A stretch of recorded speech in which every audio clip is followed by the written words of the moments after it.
Oh, fuck. Alright, I'm fucking tired. I'm gonna do a stream, but I'm not sure. Lloyd made it. Hey, welcome, Lloyd. Welcome to Dugan's Submarine Show, where we. How's everybody doing? Good evening. Man, I got some. There's some of you dudes are in here all the time. You guys aren't like. You guys aren't uh, like ignoring your wives, are you? Hopefully not. Oh, you laid off? Yeah.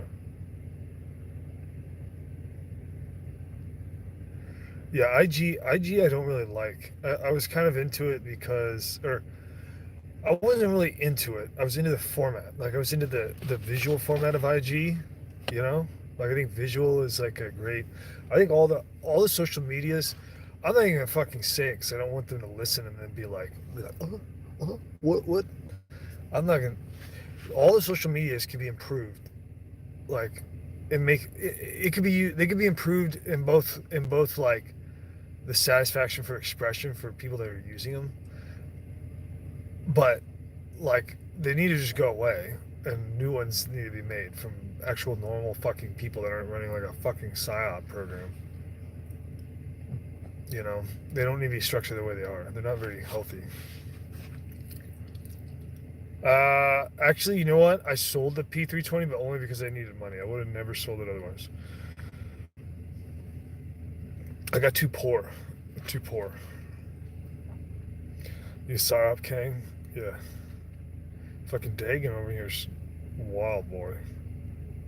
Fucking pushing that wild shit on you. You gotta be careful though. You get too wild, I'll quit fucking reading it. I'll see your name and I'll be like, oh, there's that retard, and I'll just scoot on by with my eyeballs. Let's see, 83 hours a week average last year, 2 hours. Yeah, commute is hard, man. Commuting to a job is really difficult. I did it for a long time. Like I did a couple of years doing like 45 minutes, and even that was taxing. You know what I mean? Or like I used to live like I got stationed in Leonardwood, uh, in the States, and I had to drive like, well, I guess that was probably like 40 minutes or whatever. Out of Seth, I lived right by the fucking impact range. Like I lived out of Southgate, which is Texas County, Missouri. Which, by the way, is like Texas County, Missouri is probably the most fucking rural, like crazy shit.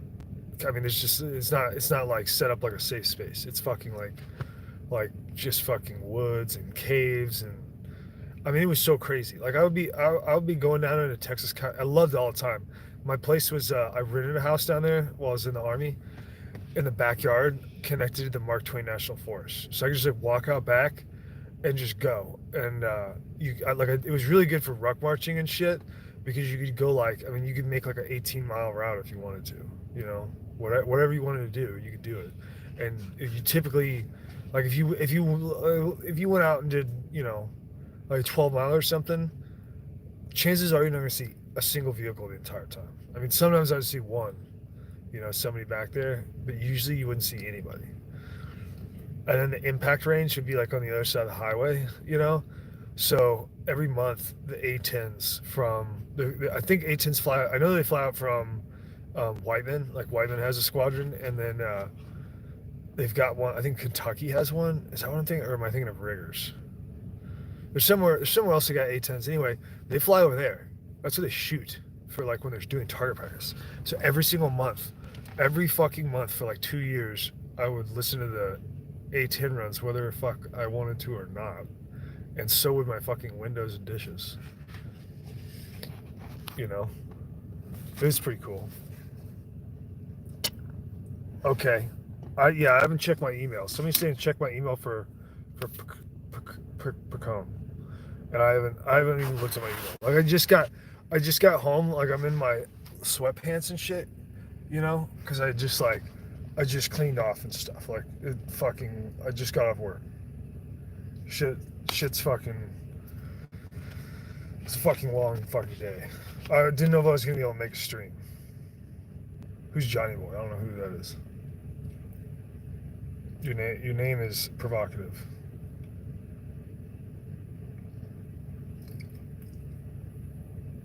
Oh fuck! Looks like this stream's not gonna be very long. So I don't have a fucking battery. Let's see. I need to quit cussing. If I'm gonna have any kind of expansion to normal people, they're just gonna be terrible. They're gonna be like, "Who is this psychopath in the red, just cussing all the time?" I can't help it. I mean, if I prepare material, then I can. If I prepare material, I can do it. But if I'm cooking off my head, it's just hard to. It's difficult to. Some of the things I say, it's like the only appropriate way to express it is with curse words. You know. I agree. Preparation is overrated. I think you can really get in the zone if you don't prepare. Potentially, you can also eat shit. Did I ever tell? So I used to do. The army used to make me do fucking graduation ceremonies and shit, like the speeches. You know, like when I got to TRADOC, right? Like once I was an NCO, they would be like, have you know, you just kind of. Basically, what happens is if you're not like if you're not an alpha personality, like I'm always way more of an omega, right? And so that's like where people don't even know that you're an alpha until everybody else is fucked. And then when everybody else is fucked and no alpha stand up, then you're like, okay, here we go. Come on, faggots, you know? And then you like fucking drag everybody around. They're like, holy shit, like I didn't even know, you know? Nah, that's not very humble. I shouldn't even say that. But they used to pull me to do the like all the shitty jobs. So like I had to do the fucking like the army made me do the fucking piss tests and shit. So I was like the fucking I had to be like the meat gazer. I mean I wouldn't even I wouldn't even look. And then you'd have like E7s and E8s and shit from like sister units, and they'd be like, you have to look at my dick, Sergeant. he'd be like whoa, there, fucking crazy guy, slow down. Like I'm actually blind. I'm getting out. I'm getting medically discharged soon. I don't have to look. So yeah, and then they would have me do the they would have me do the well, so I get stuck with the fucking suck. I was a retention NCO for a fucking battalion, which was a fucking pain in the ass. It was kind of cool though, because you get to see how like you could see all the fucking stats of like all the stats that people don't see. You could see everything for like a battalion, like an entire battalion level. So you could see like the composition of, like you see like everything, you know, like everybody's shit. Because you had to look at it to like tell somebody, you know, somebody had like windows of times coming up where they were gonna get like lose an opportunity. You had to fucking like catch all that shit and then go like tell them, be like, hey fuckhead, like you're not gonna go to fucking ranger school if you don't hurry the fuck up, you know, like your shit, you know, whatever. And then and then the people would like oh, and they'd go do whatever, or like help people with promotion and shit. And then they stuck me with speeches. So then I would do these speeches, you know, for like graduation ceremonies and shit. And I don't even know why, because I don't even think my voice is that good. I mean, I have like a big range of voice, and it totally depends. Sometimes I fucking talk like, and I sound like a squirrel, with like super fucking alto level, and then sometimes, like if I'm like yelling and stuff, like right now, I was fucking yelling at idiots all day, you know, or pretty much at myself, just yelling at myself, mostly in my head, screaming. So, like, you know, what's up, bro? What's up, bro, dogger? So the they would have me do the fucking shit, the speeches and shit, and I would be at the back, like they put you in the back, you know, and then it's like all the generals coming and shit, you know, so it's like all the people that you don't want to see ever in the military. Like you pretty much never want to see above the top, you know, like whoever the top is. I mean, unless you have a bad top, which would suck, but if your first sergeant's cool, then you're good up to there. Like once it gets above there, you're kind of like, no. I'd rather just hide in like the fucking broom closet.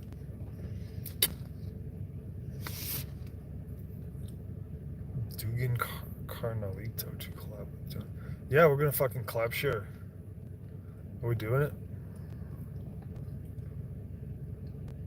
What's an open fans? I don't know what that means. Oh, only fans.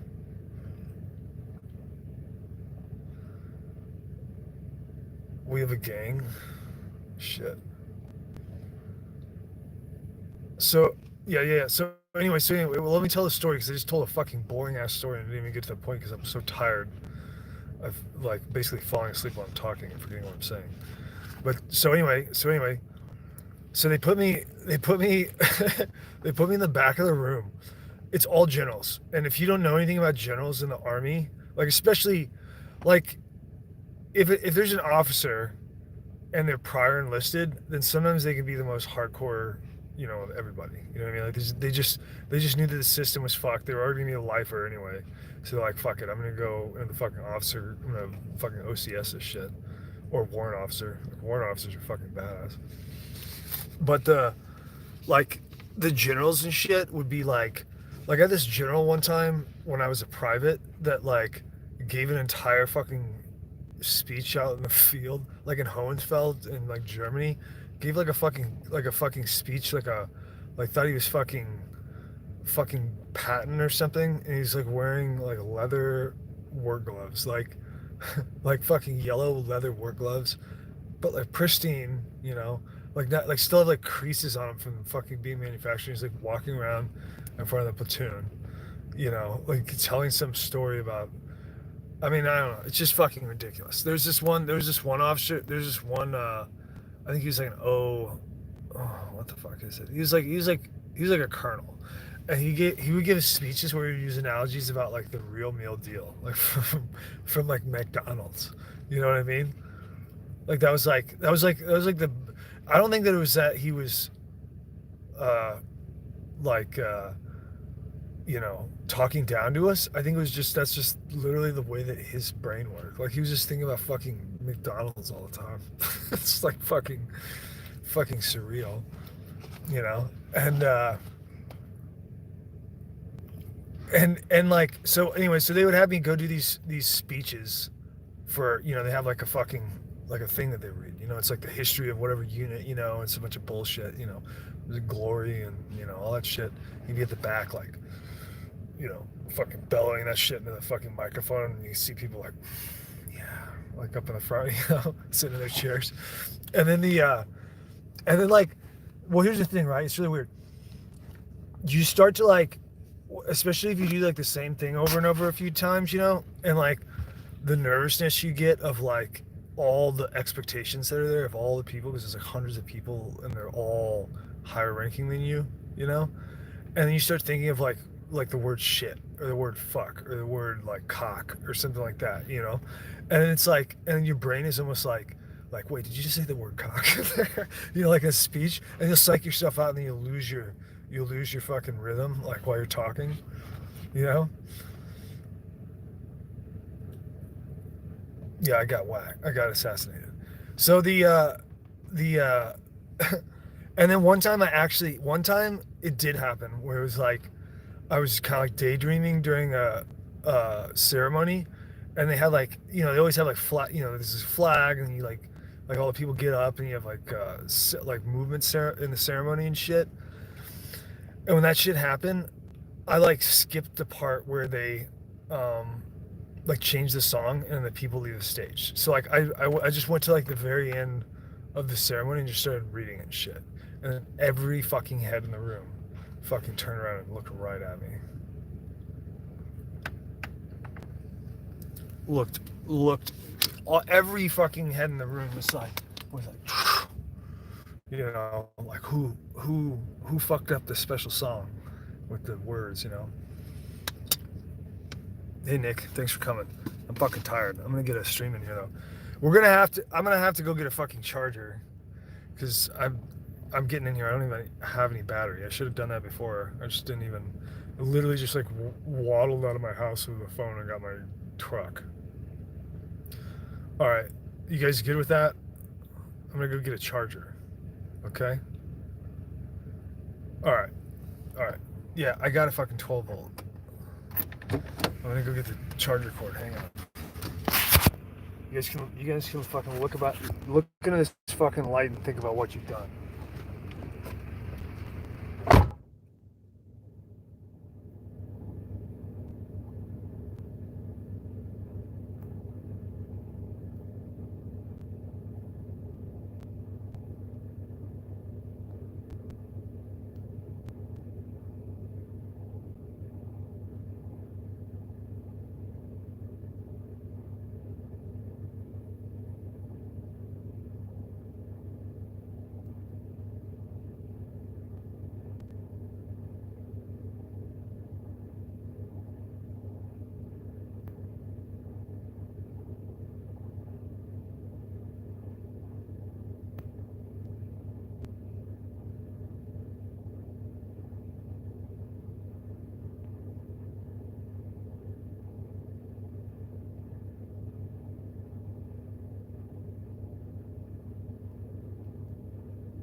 Oh, look, I found Dugan Ashley's phone. Let's take his truck for a ride. Let's bring the stream with us. That wasn't a very believable voice. That was just my voice. I was trying to make a different voice, but I'm too tired. All right. What do you guys? What we need to? I was kind of having fun there, but we really need to. What should we talk about? You want to talk about artificial intelligence? So, like, artificial intelligence supposedly, like, now I don't write, like, I barely write, logical code, like for C, or like C++. But people that are like huge into code, they all tell me that like artificial intelligence isn't the scary thing. It's like like GAI is the scary thing, like general artificial intelligence. Nope. How am I not charging? Am I not charging? Okay, I am charging. Okay. It's just reminding me. Yeah, Boston Dynamics shit is fucking crazy. How do I know about IR blinding lasers? Should we do one thing at a time or what? We want to bounce all over the place? I know that I've answered why I stopped making Carnicon at least 15 times in various places in the past like 6 months.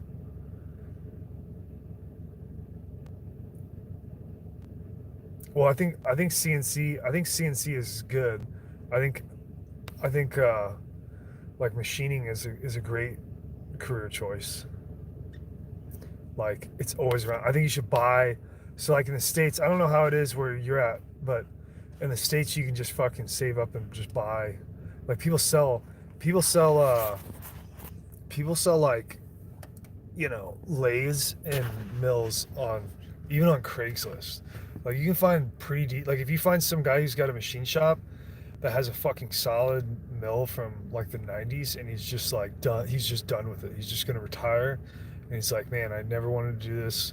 I bought this expensive ass mill, and then they'll just sell it on Craigslist, and you get like, it'll be like fucking half price or less. It'll be like a quarter of the price. And then you just get in there and do it, right? Like that's a big thing. But you gotta be careful because like if you buy a big ass mill, like it can fucking vaporize you, bro. Like if you get your sleeve caught in that shit or like a necklace or something, and you're not able to, like, you don't have, like a strong person that can like pull away, or if it's just you're just not paying attention and it grabs your flesh, it'll fucking wrap you through there, bro, and you'll be like, it'll turn you into pink mist. You gotta be fucking careful.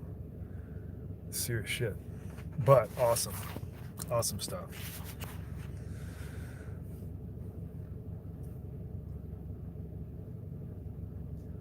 Yeah, wedding rings. Yeah, you get a fucking wedding ring there. Woo, no good, bro. Sad. It's sad. I don't know anything about I mean, you're gonna see. I mean, there's robots right now. You talking about like AI? Are you talking about like GAI robots and shit, or are you talking about like, what are you talking about? Yeah. Don't try to fucking blow dry your hair with your fucking, 50 horsepower mill.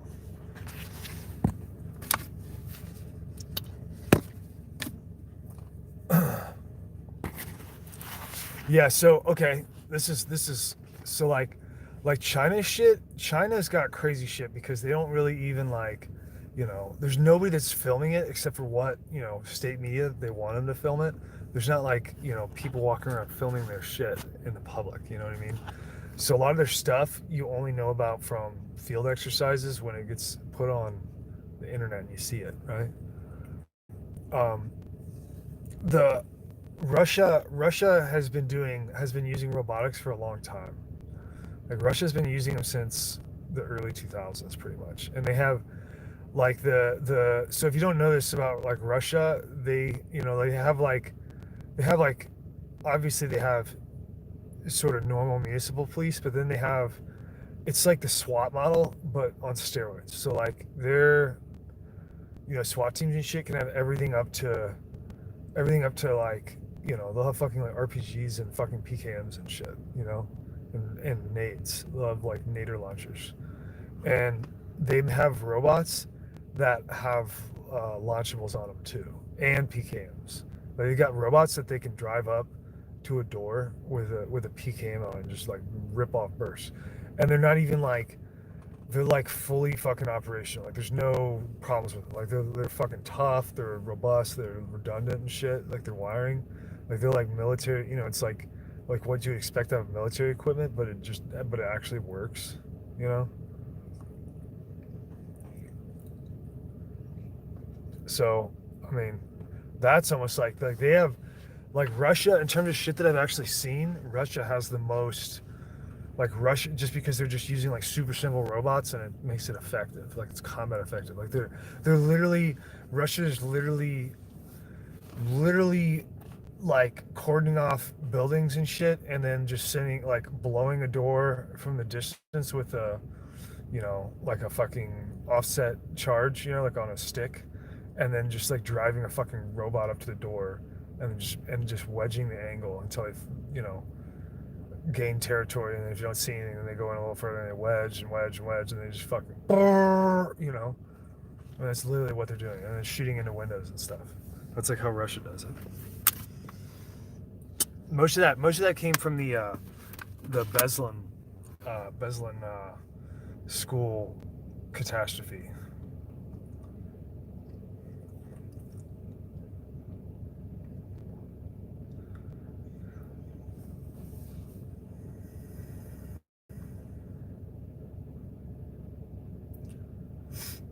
Yeah, I mean, yeah, electro can be cool. Electro is cool music.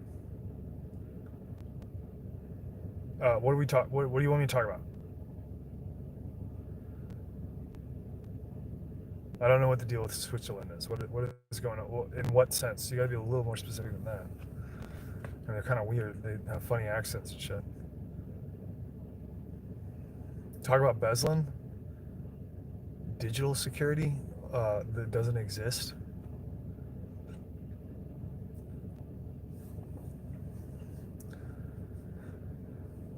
I'm gonna put it on this fucking channel. This guy asks where are you gonna release your music when you do? It's gonna put it on this channel. I'm gonna make fucking music videos so that they stand on their own. And then what's gonna happen is the songs are gonna be so catchy, whether or not people even like it. Like people will probably hear the song and they won't even like it, but because I'm using like, smart composition and shit, and I'm modeling off of contemporary music, they're not gonna be able to help it. They're just gonna be like, I kind of fucking like this, So we're just gonna get all kinds of normal people watching this. That's the plan anyway.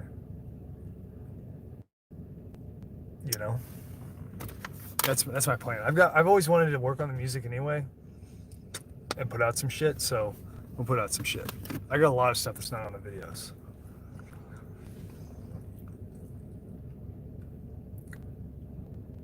Yeah, there is no digital privacy. Like you guys do understand the situation with privacy is so bad in the United States. Like when you send snail mail, it now gets photographed. So like they're gonna see like they're gonna see handwriting like automatically in processing. They stick it through a thing that takes a picture. Like in the post office as it goes across the United States, like it will take a photograph of the front and back of your whatever you're sending. So it has like that's like the extreme degree that it's gone to. About how Q's controlled opposition. Talk about that. Okay, Q, yeah, and they use X-rays too at the post office. Q is controlled opposition because, well, I don't know about white magic Luciferians. I don't know about that. Take a dark Lucifer. What? I don't know anything about that. I know that Q is just a distraction. I mean, because it's obvious. QAnon. I don't even understand it. I knew that, like, as soon as I saw it, I knew it was bullshit. So it's like I never followed it.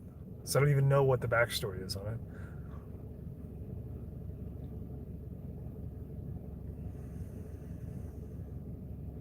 Yeah, no.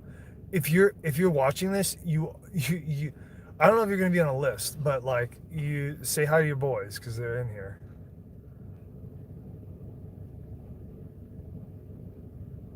Yeah, Q is fucking. I mean, there's just so much shit. There's so many layers. You know what I mean? That's what's crazy about it, because it's just like how we were talking about Pizzagate the other day. Like for anybody that didn't hear that, like we brought up Pizzagate the other day, and it's a great example of disinformation because it's like, well, okay, because I know who Julian Assange is. So anything that's through, WikiLeaks it doesn't mean that's fake, right? It doesn't mean that's fake.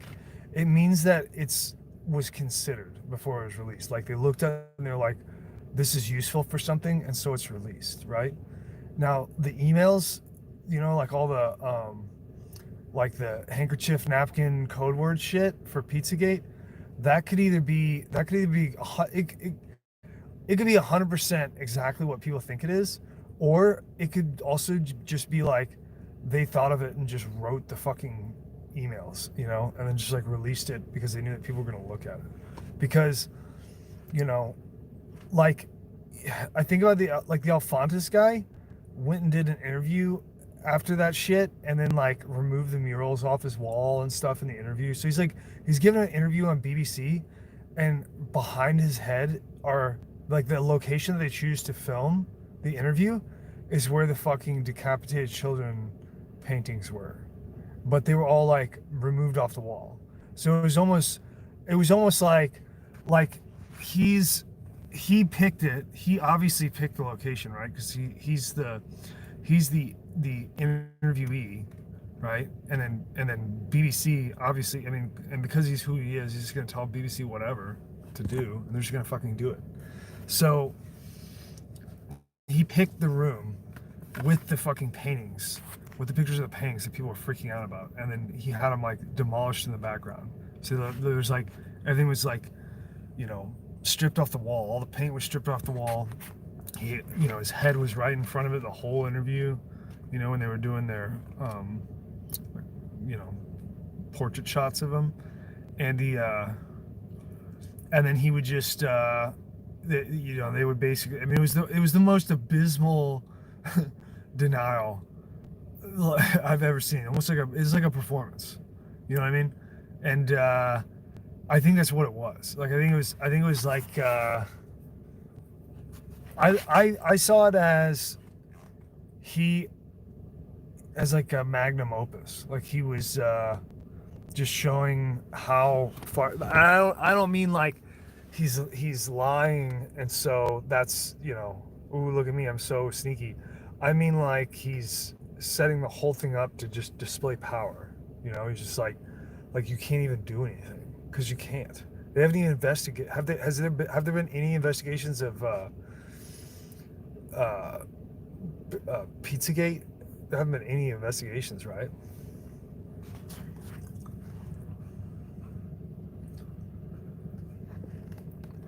Abdul, if you want to immigrate to the United States, why don't you just fucking come over here? I mean, there's fucking like Guatemalans coming in here every day.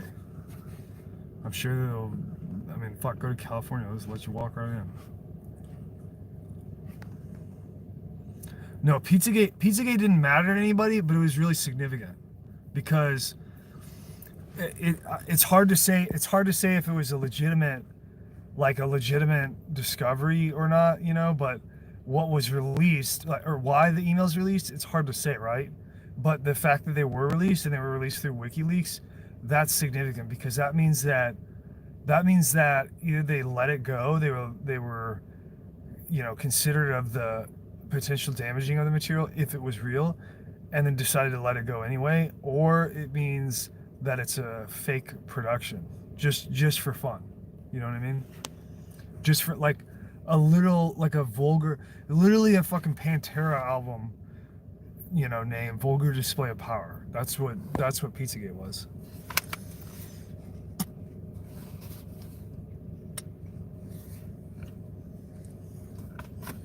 Yeah, just pretend, Abdullah, just fucking come down here, you know, get some burritos and, you know, a cowboy hat.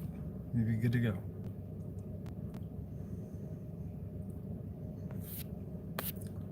Well, you know that Pizzagate is significant. The reason why is because of the association of Alphonsus to Rothschild dynasty. You know what I mean? That's how you know it's significant. Like, it's automatically, like, you know it is, because he's Rothschild.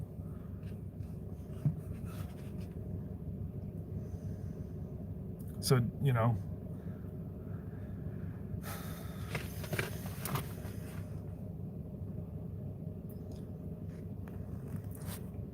Yeah, Abdullah, you might as well take advantage of it while you can.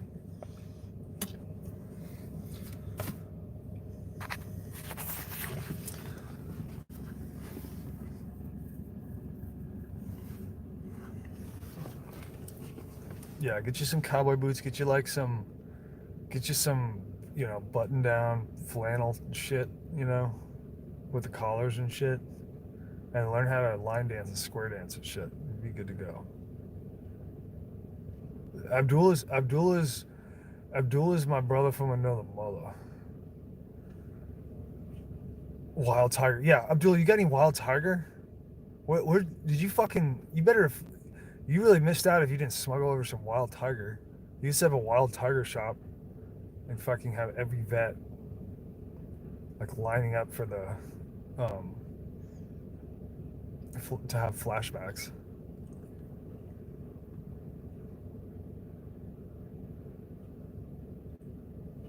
Yeah, sure. You're my brother from another mother. Do we got any soul brothers in here, or what? I feel like we really lost the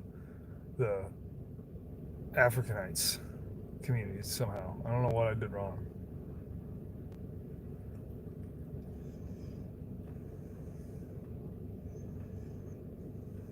Asian brother, what's up?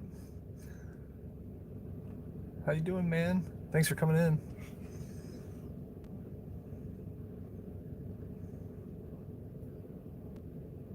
What do you got, Clint?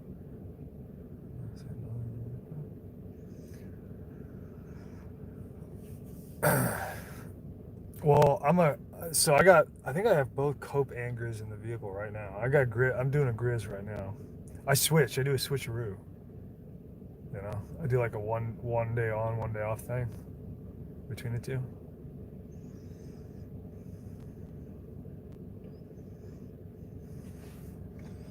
I don't do snooze, no. I did Copenhagen long cut, period, for a decade probably. And maybe every once in a while some Redman or something. You want a war story? Fuck. Okay. What's a war story? Let's see. Trying to think of one. Okay, we do camel hump. We can talk about camel hump. But it's not really that funny though. I'm trying to think of a funny war story. What was funny? Oh, I'll tell you what's fucking funny. I thought it was funny. So like when we first there, when we first went to Iraq, and there was this. So when I was in basic training, there was like I was in the engineering, wherever they do engineering at Leonardwood, and they had like this female barracks that was next door, and that would be like your bridge builders. They'd allow females in there, so it would be this precarious situation. It would be shit like in basic, you would have these guys that would be, and it was like basic was hard. You know what I mean? Even compared to others, even compared to like the other stuff, you know, usually people hear basic and they're like, that's not that hard. I don't know if people have different basics or what. Mine was fucking hard. It was fucking stressful. And there were these cats. Everybody hated them at the time because they were troublemakers, but I love them now because they were free spirits that couldn't be contained.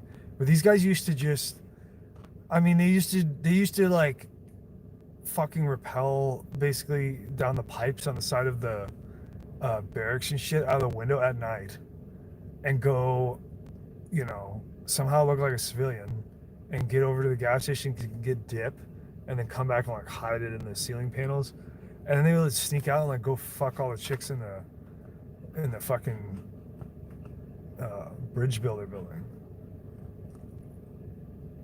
You know what I mean? Which is I mean, you get in like fucking serious trouble if you do that. You know what I mean? I mean, at least in terms of like smoking, like you're gonna be doing a lot of fucking push-ups for a few days if you did that.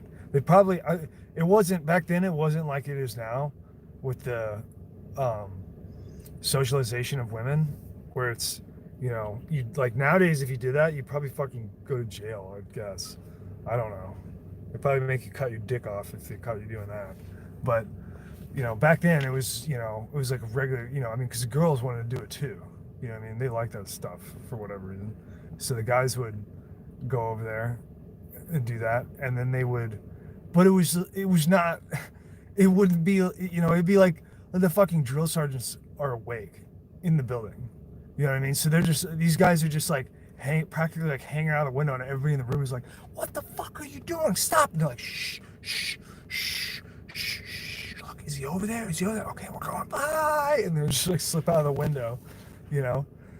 Everybody would just be like, fuck. I mean, it'd practically be the people in their bay trying to make like stuffed animals and shit to stick into to take the place of their bodies because they're not there because they're so fucking terrified that they're gonna get, you know, the drill sergeant's gonna come in there and realize that they're letting people sneak out of the room. And then like, so anyway. What was it called when the U.S. Army have clash to meant to? I don't know anything. I don't know. I have no idea what we're talking about, Abdullah. You rephrase it and maybe I'll understand. We'll get back to it. So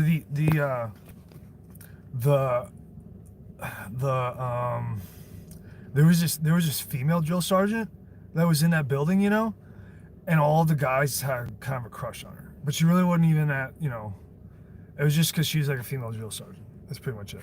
But she, like, when I was in Ramadi, she got there and we were at the fob. Like, we like drove all the way to the big poke fob to get like chicken wings or something like that, right? So we're like doing like a combat movement of probably, I don't know, 10 miles or something just to get like a plate of chicken wings. And they were like, she was in there at the DFAC and we saw her outside and we were like, hey, what's going on? We were all going to talk to her and shit. And then she was, I guess it was her first combat tour, you know? So it was kind of surreal because, you know, she was really excited to be there, and she didn't really know what she was getting into. So I mean, I'm sure she was fine. You know, she was at the poke fob, you know, so it's fine. But she was like, she was like, oh man, like I hate it over here. I want to get in this shit. Like, what's it like out there? And then we just started telling her, like, and this is, we're like used to it now. You know what I mean? So we don't have any filters or anything. So we're just like, oh yeah, yesterday this guy got shot right in the fucking face, like 2 feet away from me. Like telling these stories, and you just like, I thought when we were, it was a couple of guys. Like I wasn't like telling all these stories. It was just a bunch of us standing there that recognized her from when we were in basic training, and you just watched her face just go white. You know what I mean? Because it was just so rude. Like we didn't even care. You know what I mean? We were just all like, we all thought we were gonna die anytime, so it just didn't even bother us. And she was like, you could see it. Like she was like, hopefully she had a good deployment. I think she's probably right. That's like an interesting story. That's not like where STD is an issue. I hope not. I don't know. I think they test people for like AIDS and shit. There were some dudes, because Germany's like crazy. So if you didn't know this, prostitution is legal in Germany, or was. I don't know if it still is. I don't know. And it's not barred from the army. So like a lot of the soldiers in Europe would go to prostitutes. There's prostitute houses, so they go out and drink, and then they go see prostitutes. And Germany has regulation on this stuff. It's not like a black market, so it's pretty regulated. And but you did like towards, I don't remember when it was. At some point, there were some guys from 126 that got AIDS, like a pair of them. It was a huge deal. It wasn't like it was like a fucking like fucking screen everybody and their mom. We need to make sure that there's not a fucking AIDS epidemic in the army. It's a fucking big deal. Like they locked shit down. They fucking pulled them right the fuck out of the army immediately. Yeah. Or I mean, I guess it wouldn't be AIDS. It would be like HIV. But I'm sure they got it from like, just having unprotected sex with women and shit in Europe. But I don't know about, I never heard about STDs and stuff.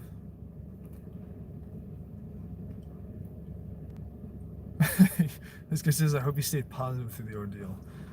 Oh man, that is a Ryan joke there.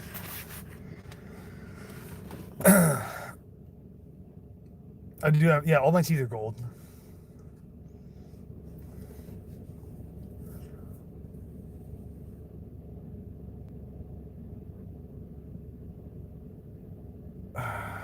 Okay. Well, what else are we talking about here? What do we want to talk about? Grill bling. Do we have any new people here? Am I putting my family at risk? I mean, we're at risk if I don't do anything. Like, what do you mean? I view it like my family doesn't have a future, even if they don't recognize that or not. Like, I don't really talk about it to them that much. Because it's upsetting. It's a scary. The world is scary, and it's really surpassed the threshold of people like what it's like this. It's like this. The reality of the world is so much farther and so much more scary than people realize. That when they realize it almost holds, it's held against, they hold it against themselves, so they don't have to face it, because the leap from the soft reality to the real reality is a bitter, it's a bitter jump.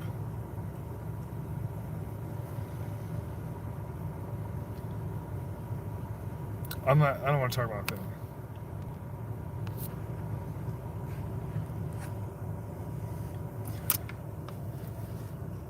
This is my real hair. It's not a wig. This is all real.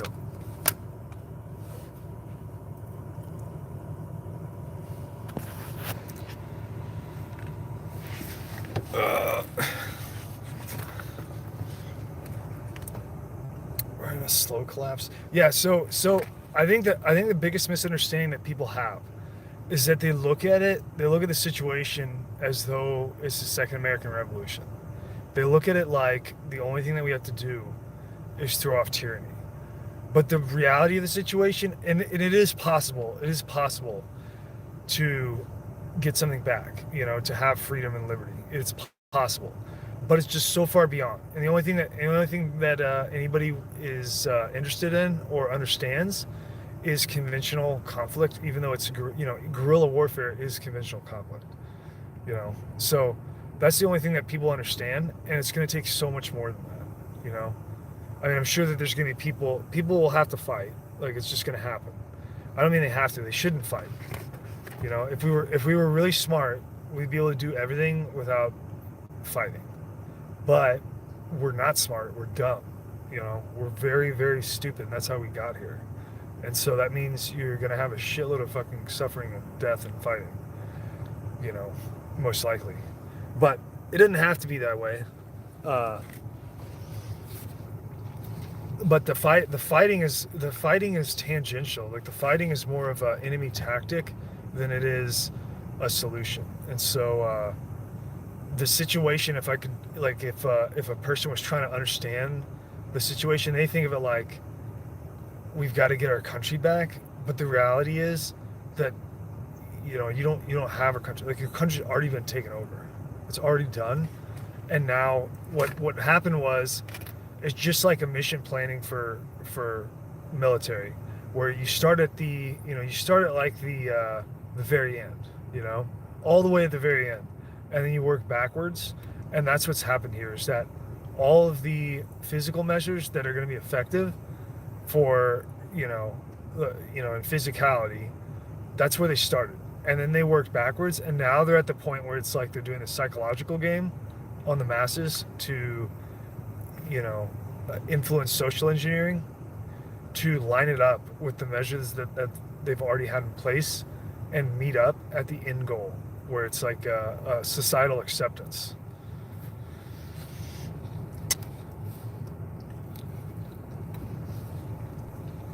No, I never did any. Euphoric Mustache just asked if my P320 video is sponsored. I've never done any sponsorships videos, other than working with a manufacturer, and then as a part of the video putting in something, for fun, but not like a sponsorship or anything like that. Abdul asked about nuke possibilities with China. They have nukes, I guess. We have nukes, I guess. I think nuclear warfare is limited because it is because if you just nuked everything, then you won't have places to live and shit. That's not controllable.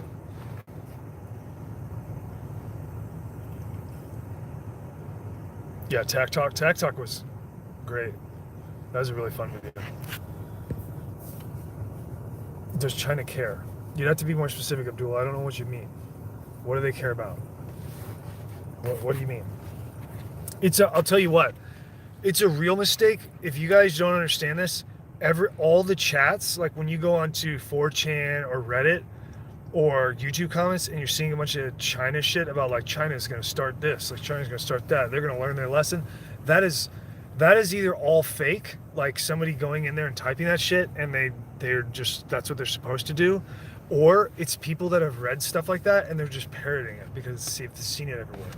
If you haven't noticed, the anti-China campaign is fucking ripping through the internet right now, and the same thing's happening in China for anti-American, propaganda, because they're building it up. How does the conflict with China kick off? So BB asks, how does the conflict with China kick off? I guess we need to do another video and consolidate China and give it real straightforward answers and stuff. The conflict when it goes into like it will go. I'm sure it's planned to go into a full on congressional declarated war in eventuality, but it's going to build up. Right now it's just on the slow path where the only limiting factor on the path that we're at right now is that everybody has to know the backstory. Like everybody has to know, everybody that listens to media has to know and have no confusion when this war kicks off that it was coming. Like they had it coming. You know, it's got the whole narrative has to be built up more, and there's still people. It's still so new that people like the regular working class is just learning about it, and they're starting to absorb it. You know, like they've got to get beyond. They've got to get absorbed beyond. Right now they have trade war. They've got to get beyond trade war, and they've got to get into a Cold War mindset. And then once you get in a Cold War mindset, then you start to, you know, get the like, oh, they're killed, you know, those Chinese, they killed some guy that I don't know, you know. Now we got to go to war, you know. It's like a Syria tactic, you know. And they've got to get there first on the current path. The other thing that is it's what you would call like a modifier in this equation. That would be the, you know, the disposition of the free mind in the United States. So if people on the underground internet start to build cohesion and understand that China's fake and that the government's fake and start to rebel against the government, then you're going to get China launched, you know, more quickly. And do you understand the reason why? You know, the reason why is because if you're fighting a world war, then you don't have time to worry about, you know, nationalism or anything like that. It's just like people will be snapped to attention, and they'll, you know, after some attacks, like you get some big engagements where a bunch of Americans die, and then nothing matters. You know, you see what I'm saying? That's why the war is really. Yeah, I'll do a stream with him. Sure. Does he want it? Lone Star Patriot yelled at me. He said, "Do a stream with Jonathan Picon." Does he want to do a stream with me? Because I'll do one. I mean, you know, does he have anybody that watches him?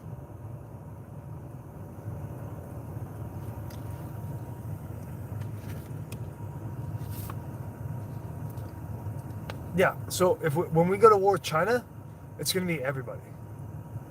Like there's nobody's going to sit it out. It's going to be everybody.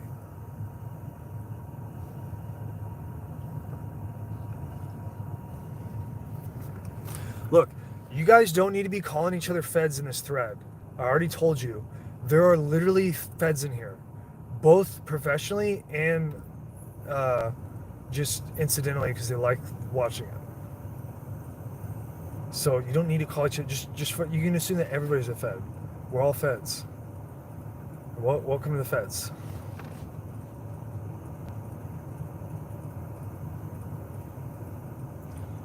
Yeah.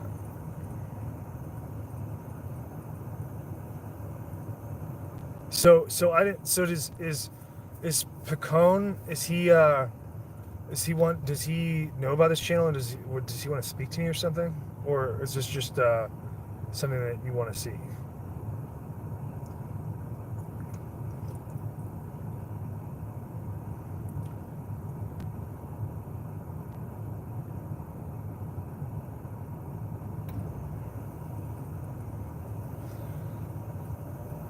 Oh, he is? Where's he at? How come he's not talking?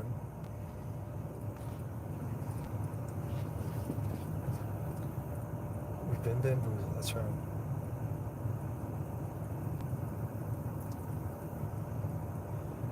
Yeah, okay, yeah, sure. Yeah, we can stream. Let's do this. Let's do this. Cause this stream is totally like I haven't at any time today. I woke up in the morning, went to work, and then fucking got here just now. So let's set up a stream for what fucking day is it? I take off my watch. My watch is covered in mud, so I'm not wearing it. I don't even know what time it is. Let's see. Or date. What is the date? Does anybody know what date it is? Okay, it's Wednesday. Let's do a stream on let's get Abdullah. Abdullah's already in line. So we're doing Abdullah first. So me and Abdullah are gonna do a stream. And some people sent some emails. I haven't looked at them, but I think they have to do with the stream because I requested assistance if somebody could help me with it. And some guys responded. I just haven't looked at it. I got off work and just started a stream. Pretty much. The 15th, what day is the 15th? Because I don't know the date either. I don't know the day or the date. Or 15's tomorrow, isn't it? No, 15's in 2 days. Yeah, we're gonna have an Arrest Dugan show with Abdullah. Abdullah's he's gonna come down here. I'll bet they'll fucking let you immigrate Abdullah if you be a cop. Like, I'll bet if you go, like, sign up for East St. Louis Police Force, they'll fucking slap that shit right on. Okay. So let's plan on somebody said they don't want the 15th. Tomorrow is the 14th. I think that might be kind of soon. Let's do the 15th guy, do you not, like, is there one that you want to see more, no, let's do the 16th. How about that? I don't even remember what my Discord is. Somebody made one for me when I made the Yankee Boogle video. Why should I stop using, or I don't even use Discord. I just have an account that somebody made. I have no idea how to use it.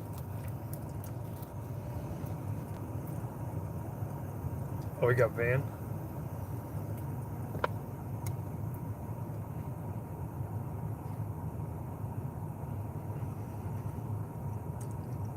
Yeah, I'll probably do a stream tomorrow.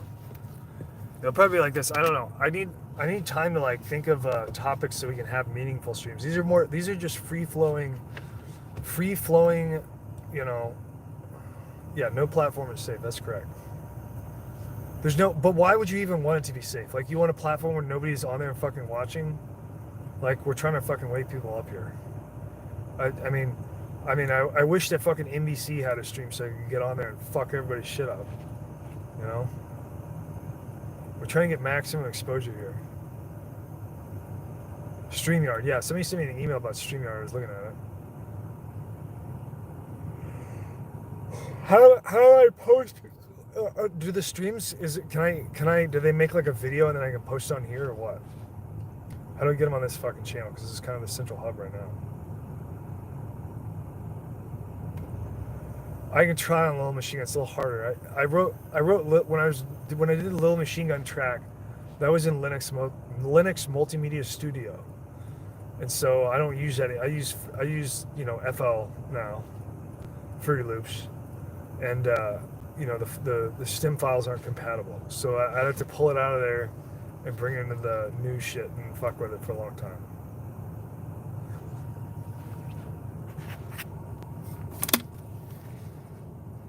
Oh, thanks. I'm glad you like it. Glad you like it. I just don't understand what is with all this information security shit. Like, everything's fucking recorded. There is no fucking encryption. I mean, it's all depends on how much somebody wants to find you. I mean, if you're talking about shoelaces and fucking rocks and shit like that, then nobody cares. If you're talking about terrorism, then like you don't have any fucking encryption, and we're not doing any of those things. We're trying to talk about truth, so we don't need any encryption. It doesn't matter if shit's compromised. We want to be exposed to as many people as possible that want to wake up to the reality of what's going on and protect themselves and have a future for everybody. Everybody wants a future. No, like in the present path, no one has a future. I mean, practically. I mean, I'm sure people will still be breathing and eating and eating tacos and stuff, but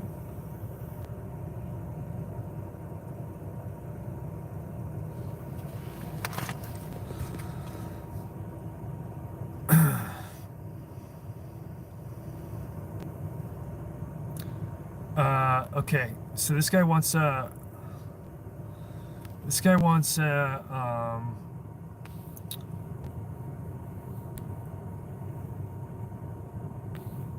let's see. George Hollow asks, can we get a quick recap of what's going down currently? What do you mean? Do you mean like the general situation?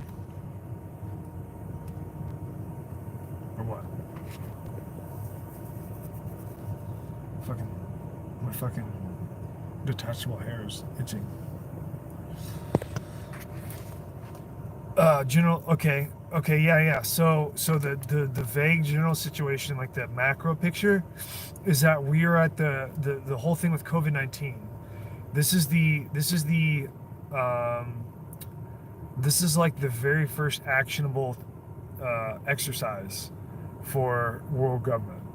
And the 9/11 era was simply building up the infrastructure.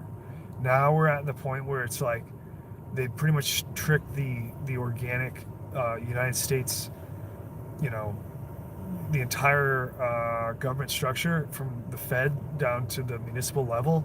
They pretty much tricked them to become all in line. And then now they're using something that isn't, COVID-19 is perfect because it demands further measures, but it doesn't, it demands compliance, but it's not suspicious to the extent of like, if there were like people getting hurt, by the government, because we're not there yet. But that is what COVID-19 is about. It's about it, like, it's almost symbolic in the mask thing, like how now they're demanding that people wear masks, and it's becoming like a shaming thing, and it's becoming, and they're like demanding that Trump wear a mask. It's like a calling card. It's like throwing a Joker card on a dead body or something. It's like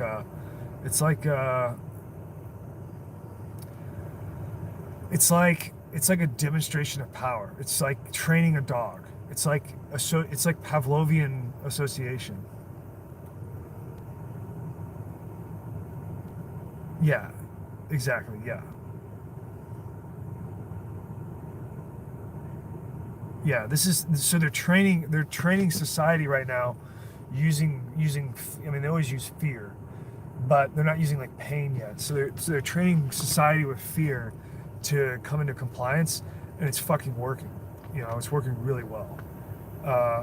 And that's why it's really important for people to wake up right now, because the further this goes, the harder it's going to be to get back, and the harder to any place in any regard.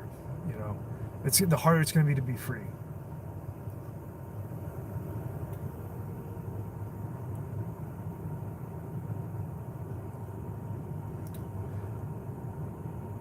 There's nothing we can do. That's not true.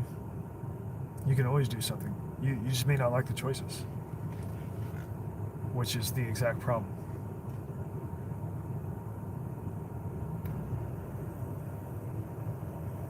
Okay, Shannon Smith asked, Doug, do you think COVID was purposefully spread by China?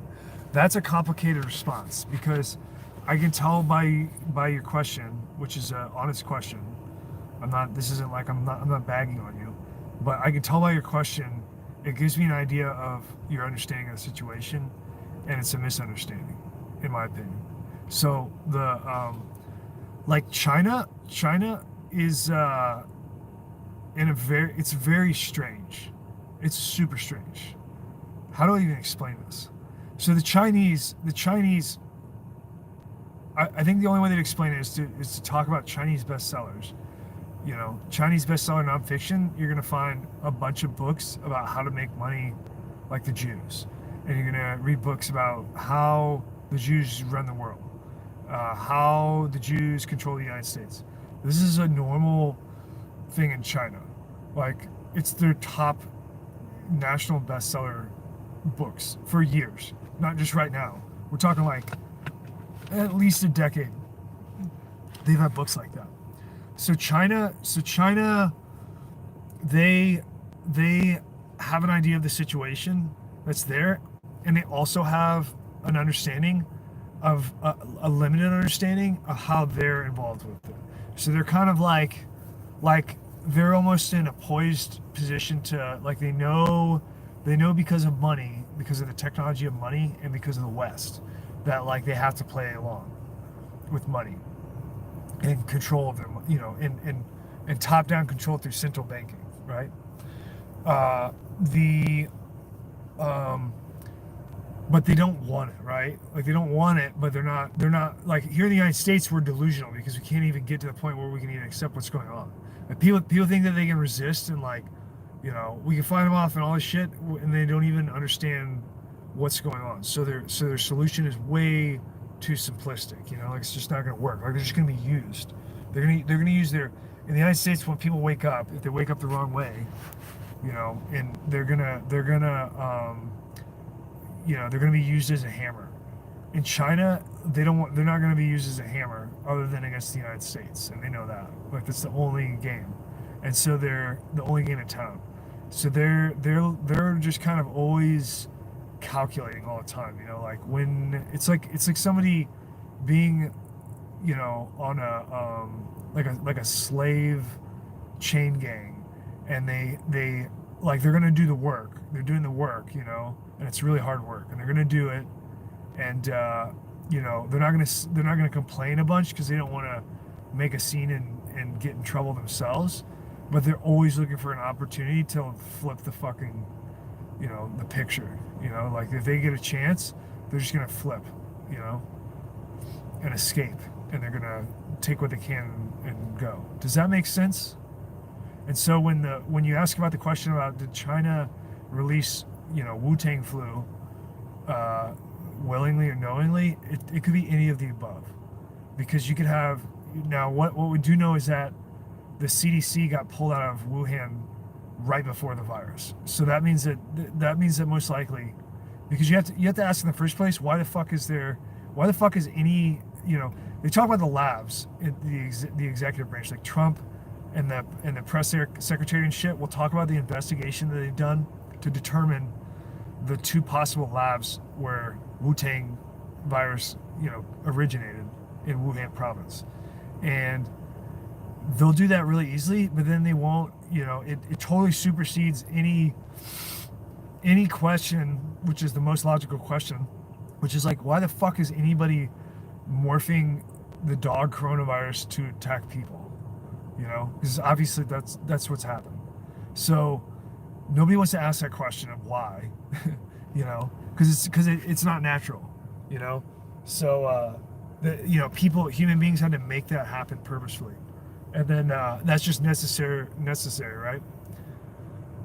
The the other hard part is that it could very well have something to do with the CDC because of their withdrawal from Wuhan, you know, under the guise of budget cuts for the CDC. So it's very likely that either, you know, it could be a CDC employee that's like hiding in China, and it's not China at all. It could be CDC employees left, and then they had a Chinese national that's working with them that's in the plant that releases it. It could be, you know, a sabotage thing where it's like delayed somehow. I don't know how, you know, what that would look like, but you know, CDC sets it up and then they leave and then it gets released somehow in China.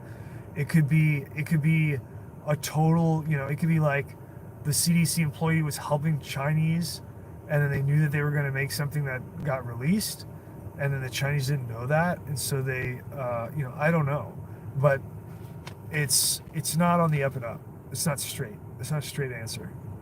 And China is, you know, they're a nation under the top, like under their top banking control. They're like a, you know, they're like a nation with top-down compliance. But once you get to the top, and once you get to like the foreigners coming in there, it's like a completely different world. There's like a bubble there between the population and the people that run them and the people that come there to trade and share IP with China. But the way that the Chinese look at it is, you know, Chinese are very homogenous in their mind, in their conception of self, and so they're you know, even with mutually unintelligible dialects and shit, like they're Chinese, you know, they know, like they're gonna pick Chinese over anybody else, you know, every time, you know, which is perfectly natural and logical. And they are, you know, they're not they're using the situation that exists now, that they're, you know, because they don't have power to escape. But they're always looking for power to escape, and when they can, they'll take it. Does that make sense? Was that a good way to answer that? Did that help?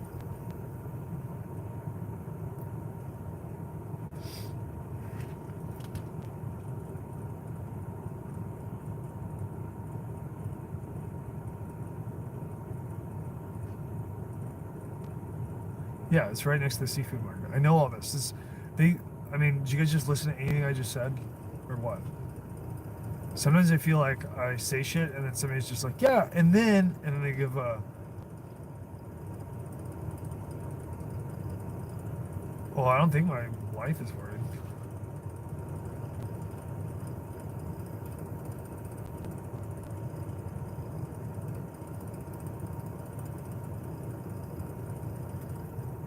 Yeah, but even Mandarin, like Mandarin has,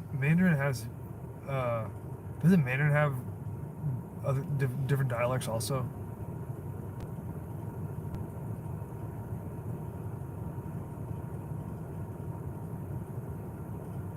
Well, what did you? So he said the main thing.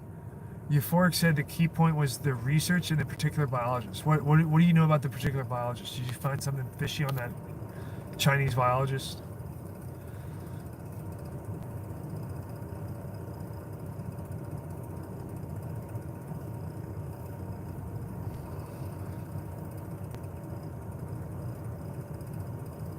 Yeah, I know. Mandarin and Cantonese are not dialects. Those are different languages. Those are two languages. Then within Mandarin, you have mutually unintelligible dialects, depending on the region. Yeah, I mean it's all fishy. I don't know the exact situation of all the people that are involved because anything that I would read could be disinfo. All that I have to look at is money. I just look at how the U.S. government cut funding to the CDC and pulled all the CDC employees out of China, and automatically you know because of the proximity to the dissemination of COVID-19, it's automatically the most plausible. You know, it's Occam's razor. You know, so obviously CDC has something to do with it. And then to reinforce that even more, the CDC is like the one that is detecting it, you know, in its immediacy in the outbreak in China. Then the CDC is the one that's providing the solution. I mean, it doesn't take a fucking genius to figure out that this is the fucking CDC doing this, and the DHHS and the CDC are involved in it. But I'm not saying that like DHHS employees all sit around and have a conspiratorial meeting about COVID-19. I'm saying that like, you know, the people that fund them do that. Go down the rabbit hole? What do you mean? I'm just looking at reality. There's no rabbit hole. There's just fucking reality. I'm just trying to not look at bullshit. That's all. Yeah, exactly. Firebug says CDC funded it, created it, and are protecting us from it. Yes, that's correct. But only certain elements in CDC. The rest of the CDC, which is, you know, pretty big, you know, they may or may not know. You know, it depends on who it is. But the CDC didn't come up with the idea. Like somebody else came up with the idea. Everybody's just lockstep. That's what this whole thing is. This whole thing is this entire thing that's going on in the United States and in the entire world. It's not the United States. It's the entire world. And it's if I could give you an example, just like a story example that would pointify this, it would be when when you see somebody complaining at public comment for anything against the government, and then they have to wear, you know, a little light nice guy mask with their language and avoid the topic of whatever it is that they really want to say, and then the government does the same thing, but they also, you know, whoever the rep is or whoever is council member or whatever, and they'll just kind of like dance around the topic in a way that's like, are you sure that's what you mean? You know, like, you didn't mean anything else? You're not talking about this tinfoil hat stuff, are you? And then the people are like, no, I wasn't saying that. I was saying, you know, something, and then they just completely miss, you know, and that's how this whole thing has gotten here, is by people being too, you know, being pussies. They're all pussies, and that's how we fucking got here. Is people, and by doing so, they think they're being nice or whatever it is that they think. They're not really thinking much, and that's why they're getting taken advantage of.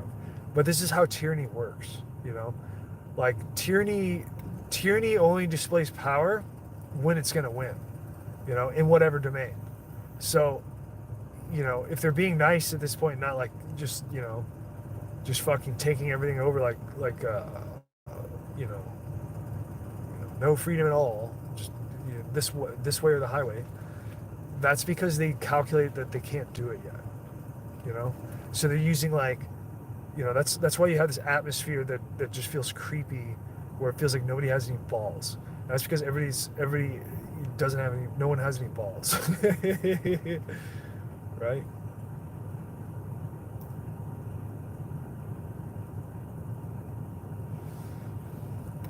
Yeah, I mean, but here's the deal about Mark of the Beast. So Texas Powder's talking about Mark of the Beast. Whatever the Mark of the Beast is already here. So you know, like the future is, if you're thinking that like you're good now and that you just got to look out for something in the future, like shit's already fucked. Everybody's already completely connected to this thing, and that's what we have to disconnect, which is not pleasant. Like you can't be free and also have a completely dictated and provided for everything that you fucking need, and be distracted by all the things you think that you want all at the same time. It doesn't work like that. You can either be free and not have all this bullshit provided for you, or you can be a slave and have everything given to you. That's, you know, I mean, that's the whole game.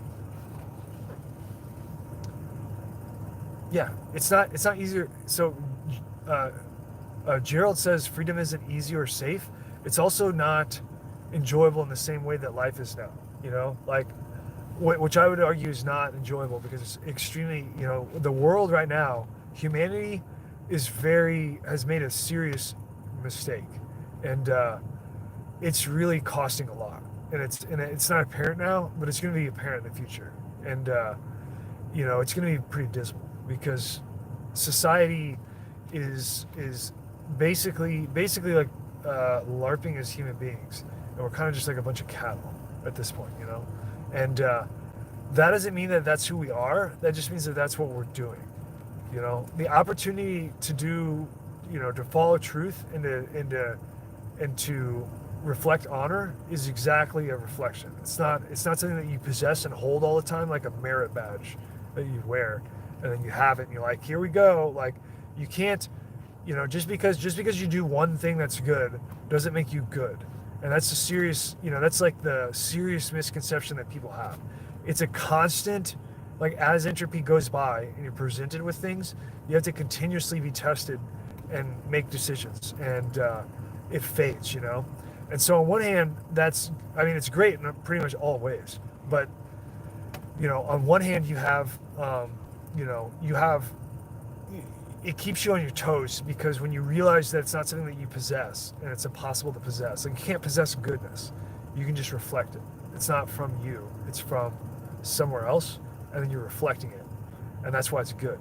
And then same thing with like honor. Like, people think that honor is a possessive trait, you know, like I'm tall or whatever, you know, you know, I don't know, whatever trait you want to put in there. People mistake that with concepts like an honorable man. Well, honorable man, all that means is that you're looking at things that are inherently, like, you're presented with a situation, and then you recognize what honor is in that situation, and then you reflect it by doing it with acts. And then other people identify it and see it, because they also have access to the place that honor comes from, and that's why they recognize it. And people get really confused because they think that it's something that they can wield and possess. Like, once you get it, you're good. Like, you never have to fucking do anything else, you're good. And that's not what honor is at all, nor doing what's right. It's something that comes up over and over again. Now, on the other side of that, you know, how I said that, you know, it's pretty much all good, the situation of how things are constructed. It also means that, you know, when people say we'll say something like never quit, and how people view that is like, what'll happen is if they're doing something very challenging, and they'll think in their head never quit, and then they'll fail, you know, in some regard, that they can't possibly, you know, like, they have to accept that, wow, I failed at whatever I was trying to do here. And they're like, well, never quit. Well, and they're like, well, I just failed, so it's like, you know, that's like quitting. And so I guess I quit, so I guess it doesn't matter if you never quit, because that's what just happened, I failed, right? But what the term never quit actually means is that you need to not be afraid to fail. That's what it really means. It means you need to not be afraid to quit, not be afraid to fail. It means to have a realistic and unyielding, thirst for what you believe in, and what you're going to do, and to understand that if it's something that's really difficult and hard and is going to, almost be impossible, everything that was ever amazing or impossible had to take little teeny baby steps and then like huge steps backwards and then a bunch of little baby steps for a long time. And that's why it's hard, So don't be afraid, never be afraid to fail. And once you fail, understand that is exactly, like, your failure is exactly the test of if you're going to, get yourself back together and get back up and do it again, and then keep on doing it even if you fail again, and keep on doing it and keep on doing it. That's the way that you do it. That's what never quit means. It doesn't mean that like once you fail some way that you're out and that it was pointless the whole time, you were wrong, and you just need to give up. That's not it. It's a serious misunderstanding in society.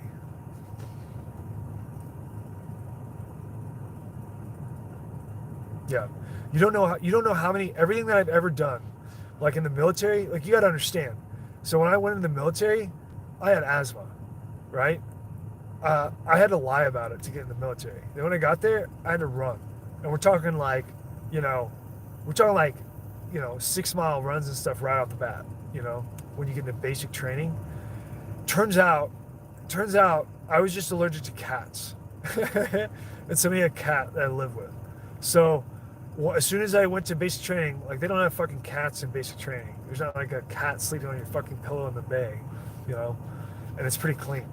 So as soon, within about 2 weeks, I quit having asthmatic symptoms, and then I started to run, and I sucked at it, and then I ran, and it started to get better and better, and then you start to realize like okay, all that I have to do is just try things, and then it just happens. As long as I put, like, you have all the tools inside of you, and you're made to execute, to accomplish and execute tasks, and pull things out of fucking nowhere, out of the thin air, and give them off to the world. And it takes anything at all. It is an entire, complete illusion that in society that's very sad, because it only leads to destruction when people think that there's something for nothing. Because nothing, not only does that not exist in the societal sense, it doesn't exist in the metaphysical sense.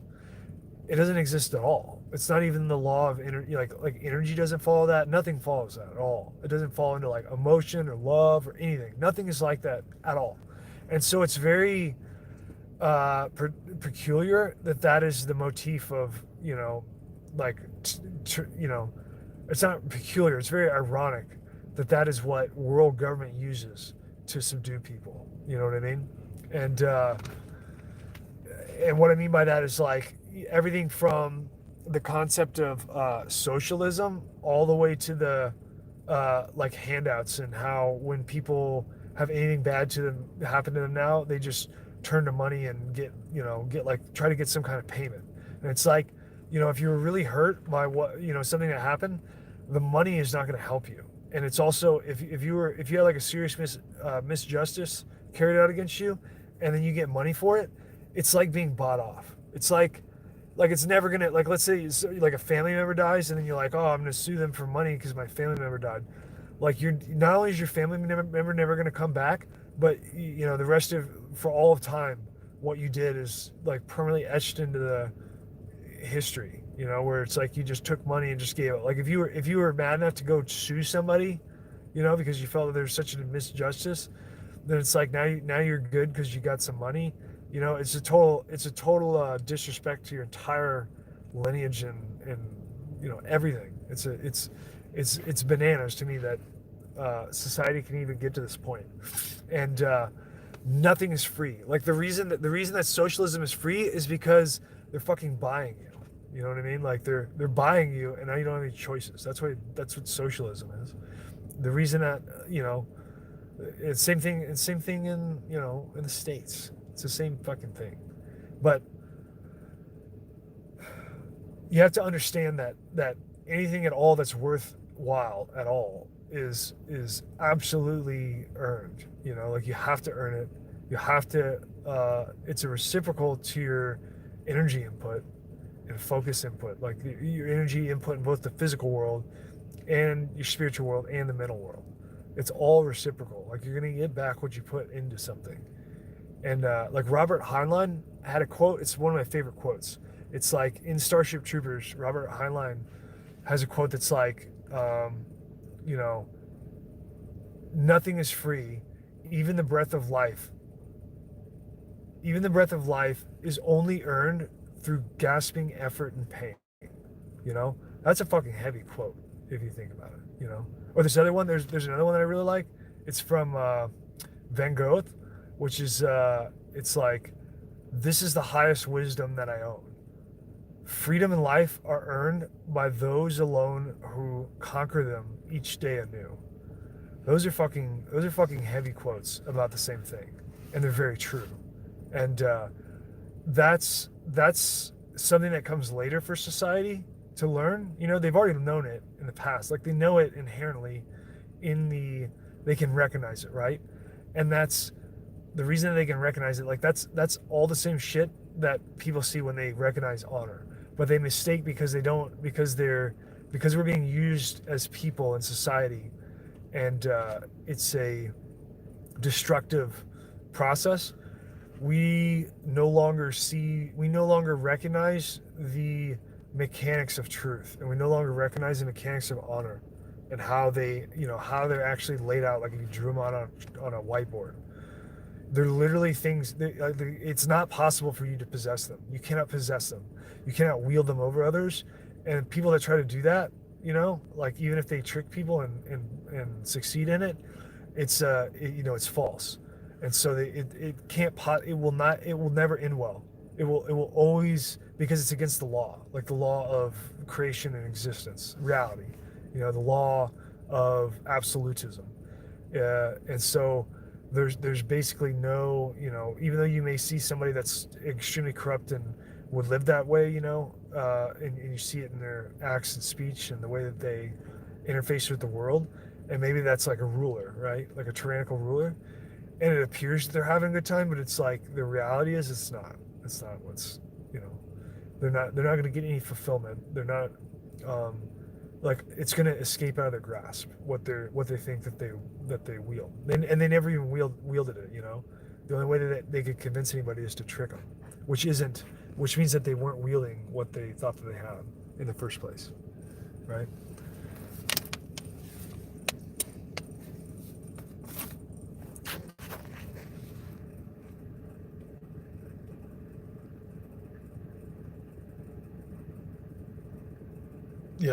Yeah. Would you like to know more? Would you like to know more?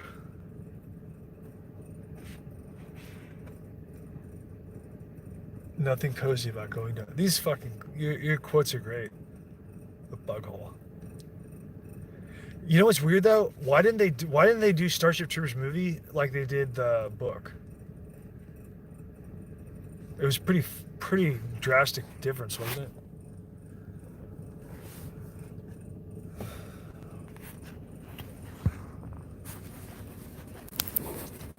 Yeah, what do you want to talk about? Let's keep on going, of course. I'm going to put in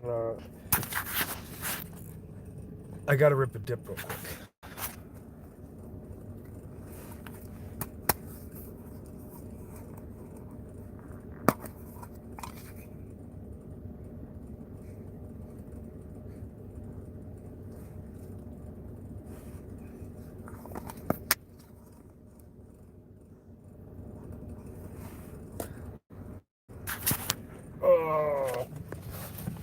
Yeah, if I wasn't dipping right now, I'd be unconscious because I'm fucking tired.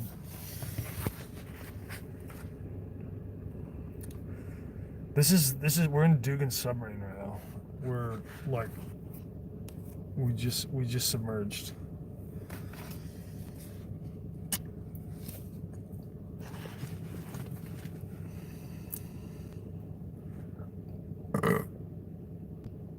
No, we're still going. I just put in a dip. I'm not gonna go lay down with a dip that I just put in. He's gonna make me waste this fucking precious grizzly. Hey, get some sleep. Have a good night. I don't need any help keeping up my immune system. I promise. What is it? Everybody's telling me to go to sleep? Okay. Alright, I guess we're going to sleep. Let's see. We need, so we're doing on this, I'm not going to smoke a pipe. Don't go to sleep. Texas doesn't want me to go to sleep. You guys are going to have to arm wrestle on here. Do pot. No, I'm alright. Talk about my truck? Well, you know, it's a shit box. What do you want me to talk about? It doesn't have any fucking microphones in it, so I'm like light years ahead of anybody that's buying a car this year. Yeah, I drive a Taco. You know, so it's like it's pretty much the AK-47 of trucks.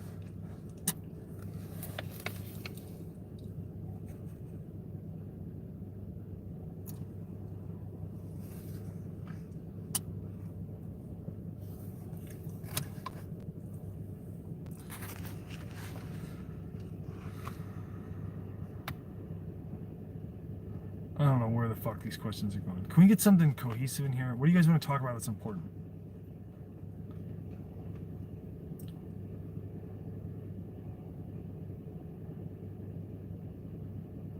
Yeah, I drive a Tacoma. I drive a Gen 1 Tacoma. Or Gen 2, I guess. Well, no, it'd be a Gen 1. It's not like a T100 or a... it's not like a T100 or a... like the original, just the, you know, Toyota truck.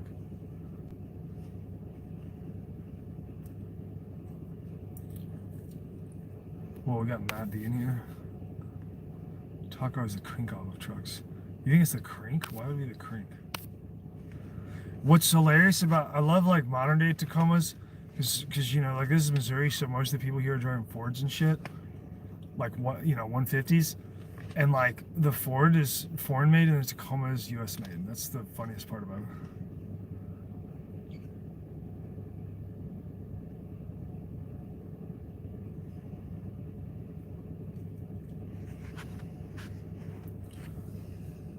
I don't really like any of them except for I like the T100, I like the Hilux, and the original, you know, Toyota truck.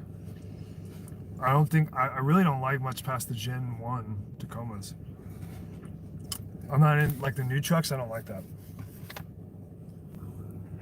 I like use my truck all the fucking time. I move shit, I do all kinds of shit. Like I can't, the new trucks look like you took a fucking Lincoln, I don't know what, like a, it's just very, it's like a luxury bubble smashed and, you know, got a kind of a truck pregnant, you know, and they had a baby, and that's like modern trucks.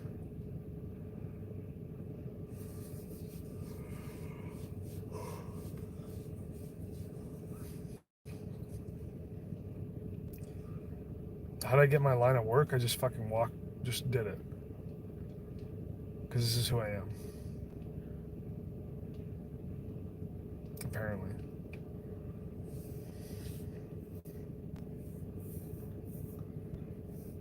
Or what are you talking, you mean like sewer? Abdullah, you mean like working at the sewer? I mean, I just walked in there too. You give them an application, they're like, hey, we need a guy.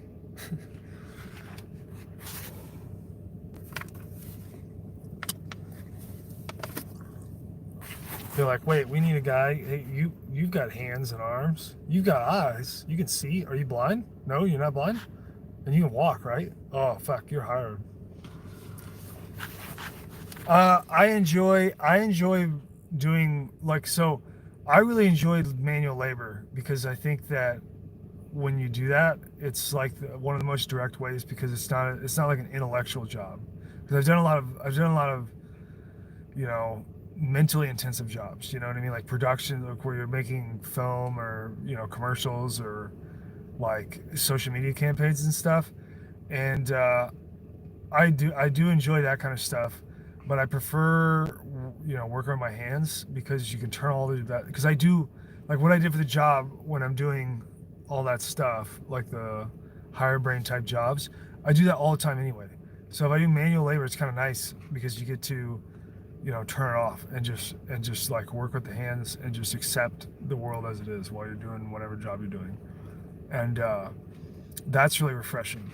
What I don't like, what drives me fucking crazy, is the beast like pushing its way into that serenity by existing in everything that's made. Like the water system is incredibly compromised. It's not even a good idea or logical at all. It's just that you guys have to understand that like most of the water system for the United States is designed for top-down control, and that's it. That's the only. It has no. The entire thing is like, well, it's got on one hand, it's like we have to get the water into the houses, but the reason is, it's because we're selling water, and because we're going to control water. Even though everybody's on the planet and water's free, like you could just, if everybody collected rainwater, we'd all just have free water, and you wouldn't have any fucking pipes in the ground that have to be repaired all the time. And they're fucking repairing water pipes all the fucking time. Not without a permit. Yeah, well that's your problem for letting it get that bad. I would, give somebody a plane ticket to heaven if they came and told me that. If they asked for my permit for water.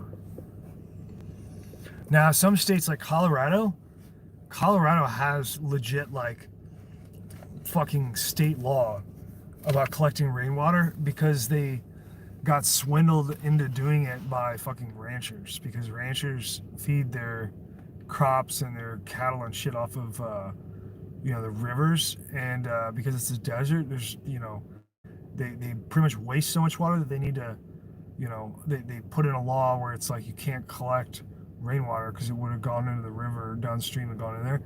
I mean, I can't believe that anybody was dumb enough to ever go along with that. Like, even the legislators, like, how would you even, like, if you lived in that state, if you lived in Colorado, and they're like, okay, and here's a bill where it's like nobody can ever fucking, like, we own the air. You know what I mean? It's just like, oh, okay, like, I won't need any fucking air because I'm sure as fuck not using it now. Like, my brain is completely deprived of oxygen. So we'll just sign right off of this fucking bill. Do you want children too? You want all my kids? Let's put that on there. You fuck my wife? Okay, let's put that on there. I mean, it's ridiculous. It's like how did you ever get to the point where you're like it's not even yours to give away. Like you can't like to put it on there to be like you can't collect rainwater. Like, it's not even yours to fuck. I mean, it comes out of fucking sky. Like, get the fuck out of here. It's ridiculous. It's the same thing with explosives. Part of this whole world government thing that's going on, like, as if it wasn't bad enough, they've also done a really careful job of, like, because okay, here's something that goes on. So, like, when war breaks out, people start learning about explosives. Like, right now it's a taboo subject. For me, it's not, because I have like an engineering and explosive background. But for like a regular ass dude, like, they don't know anything about explosives. They know, like, a movie Dynamite, Western movie or something, or whatever, like some movie where they use some explosives that, totally fake way, then that's what they know about explosives. But like explosives could never be regulated, and they can't be regulated. Like, you can't regulate them. You can regulate commercial explosives, you can make manufacturers that sell commercially go through licensing process and all that shit. They, like, in the state of Missouri, they extended it to, like, now they have a board in the state of Missouri that you're supposed to have this absurd and ridiculous, compliance with, just because you're here, like just because you exist on Earth, like you have to like I mean, you gotta understand, like there's people that are synthesizing explosives that aren't even on the books. You know what I mean? Like they don't even like they're inventing fucking explosives because they understand stoichiometry and shit, and they are chemists. Like there aren't, you know what I mean? It happens all the time. Like you can just take shit and just make explosives. You can literally, if you're smart enough, you know what you're doing, and you have the skill, you can just like whip up explosives out of fucking regular ass like organic shit that's in nature, you know? I mean, it's not that hard. Like nitrates and stuff, like you can find all that stuff. So it's like it'd be like putting out a law that's like you can't grab mud. It's like, okay, but what about this? I got this fucking mud in my hand. It's the most absurd thing. And the reason that they're doing all that shit is because like the people that are on the explosive boards for states and shit that just got rolled out since 9/11 don't understand what it's for. They have no idea. They just see it as like, the progression, the state power. Like, yeah, this is everything's in order. Everything's in just this perfect fucking, like I just stack up my fucking Jenga set. Oh, that makes my OCD. That really satiates my OCD. They don't have any. They have no idea like what they're being used for. Like they're just setting up totalitarian world government, and the reason that they're doing that is because they don't want. They're trying to get ahead of the game, to like they're trying to put tabs and shit on things with explosives because they know that there's gonna be a fucking war, and once the war breaks out, that everybody and their mom is gonna be trying to figure out explosives. That's why. I mean, they're pulling fucking like erythritol from fucking health food stores and shit. You know what I mean? Erythritol is a organic sugar that can make like a really high velocity explosive that's like close to petin. But they're like I know the fucking feds are pulling and shit because I don't ever see it in the store because I eat erythritol like in food and shit. But I also I'm also used to produce explosives and stuff, so like obviously I know about erythritol. But it's like they're pulling it like these feds have like a little fucking PowerPoint on, they get somebody from fucking, ATK or China Lake or something. And they're like the new threat, erythritol. And they put up a PowerPoint, and the fucking feds think that they know something. They're like, yeah, we need to fucking spend $4 million pulling erythritol off of every fucking shelf in the United States.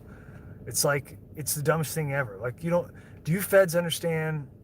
And I don't want to bag on you too hard because I don't want to scare you off, send you off crying. But, you do understand that, like, you can fucking make explosives out of, like, everything. Like, you can make explosives out of urine and stuff. You know that, right? It's kind of pathetic, It's like you might as well just put out an order that's like, we need to go confiscate fucking oxygen.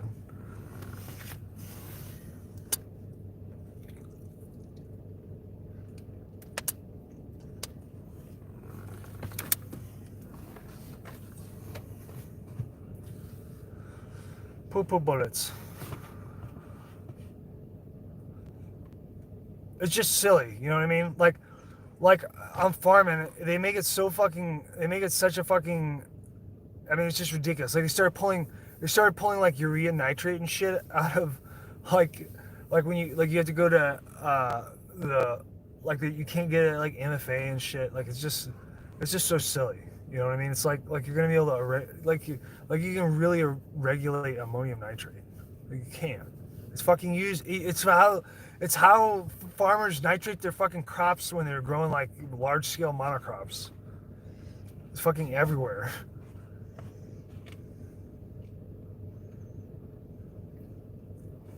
Yeah, we need some piss. We need some urine regulation. You need to always piss in a bottle and send it off so we can keep it all accounted for.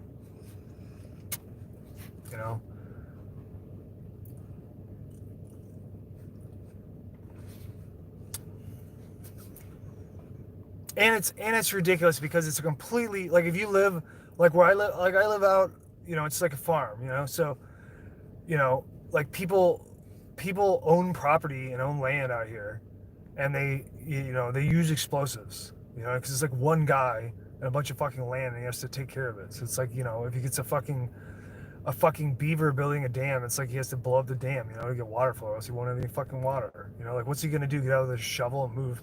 You want a guy to fucking like use a pickaxe to try to move a 10,000-pound tree? Like, come on, fucking ridiculous. Does everybody need to be on the government tit and buy fucking John Deere equipment and shit just to do everything? Like, come on, $5, blow that shit up.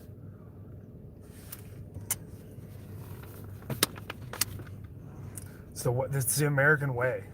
You're fucking destroying America, asshats.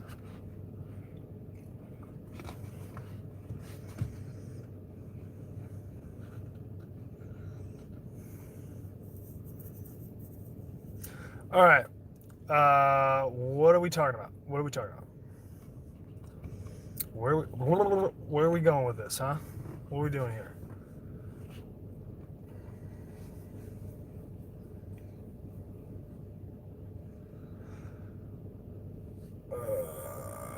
Whoa. Flood. All right. Raul Duke wants to know the status on the wild course. For all I know, I'm waiting for them. They're working on, the wild core is working on setting up their entity as like an actual living, breathing, legal entity. Once it gets there, you know, it already exists, but we're waiting for exemption and shit like that and to set up. We don't want to talk about them a bunch because we don't want people to like want to be ready to give donations and it not be able to accept them. And we want to have the game plan in place for what to do with a bunch of money if we get a bunch of money. Because we want to execute, make fucking forest. You know what I mean? So that's the only. We're just waiting to we're putting all our ducks in a row. It's fucking slow, okay? We might get beaten out by the pace of the Chinese war. Like if there's a big China war, maybe nobody will give a fuck about it anymore. I don't know. Hopefully, I hope that answered the question.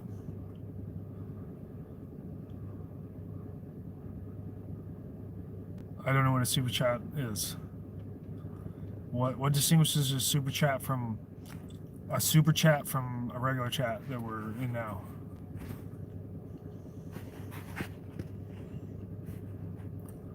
Tatin asked me, are we going to war with China? Never. You will never go to war with China.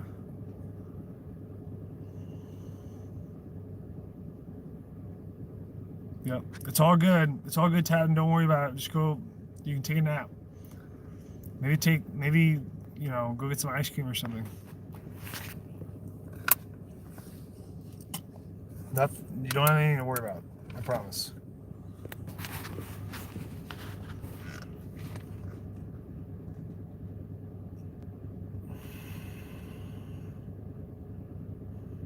Yeah.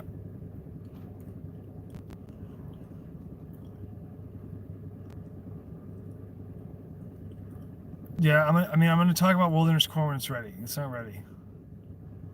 There's no point in, you know, there's no point in getting all into wild corn, getting you all excited when you can't, you know, be a part of it yet because it's not ready. It'll be here.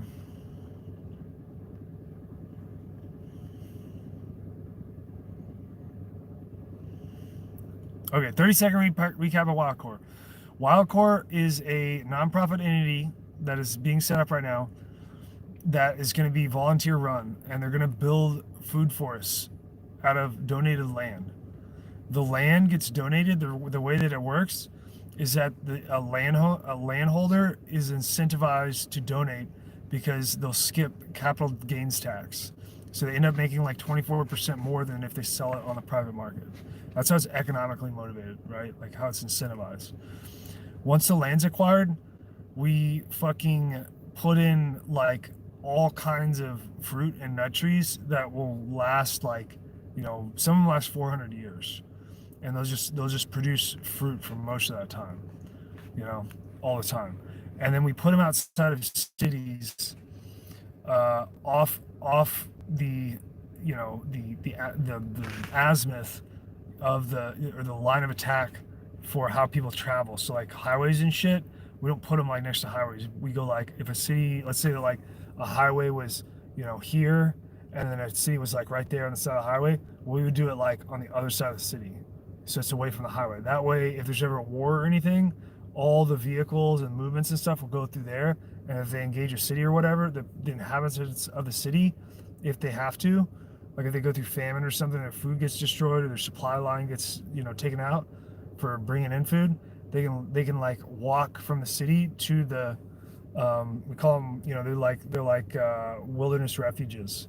So they can go to the or like a sanctuary. They can go to the sanctuary and just pick food. The rules are they have to stay, like it can't be capitalized on. So you can't like go there and bring a big basket and fill it up with shit and then leave and take it home or go sell it. You have to eat it there. So you go in there and you stay as long as you want. You can sleep in there. You can fucking do whatever, right?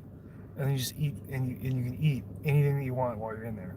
Like even if you ate everything that's growing on the trees while you're there, that's fine, as long as you're in there.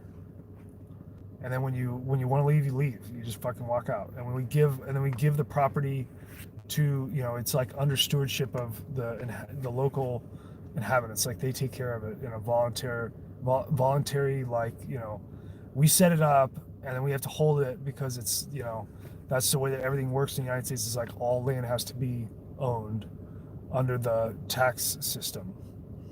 So like we hold it and then it's just the people in the city have it. That was longer than 30 seconds, but that'll give you an idea. It's to provide emergency food for the United States, but we want it to roll out everywhere, and to just bring goodness to the world so that people can have good food.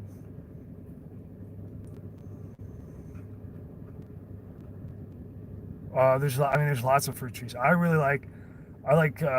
got some plums growing right now. I'm not gonna be able to take them this year because I just put them in this year, but I've got like plums and I really like those.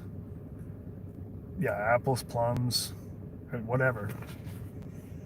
So the idea with Wildcore, right, is that we can't, because of the way that the economic system is, the global economic system is, everything is based on profit. So this is a way to take the system that we have and then build giant, food forests for people. And then the idea is that, for now, they're going to be from donated land. But later, when shit gets out of hand, we'll just spread them. We'll just tell people like, hey, just fucking start planting, just start taking seed out of there and just start fucking, we'll start nurseries and we'll just start planting them on the side of roads. And then the idea would be that at some point, someday in the future, if everybody, once the people in the United States figure out it's a good idea, it doesn't even have to be a war to figure that out. It could just be the enjoyment of it. But once they figure it out, then we want to start a movement to where it's like accepted, like as a thing that you do that's like a good thing to go out and plant trees and put food trees everywhere. Not just like trees that are like fun to look at, but food trees that stay there for a long time. Fruit and nut, and then put them everywhere. So you can drive down the street and you can stop and then you just grab some food. You don't have to buy it, you just take it. The idea is that you would put in so many of them that there's no dispute. Like there's not like one tree where everyone's trying to go to and they're like, oh, I want this apple. No, I want this apple. It's not like that. If that's the situation, it's like you didn't put in enough fucking trees. Put in more trees.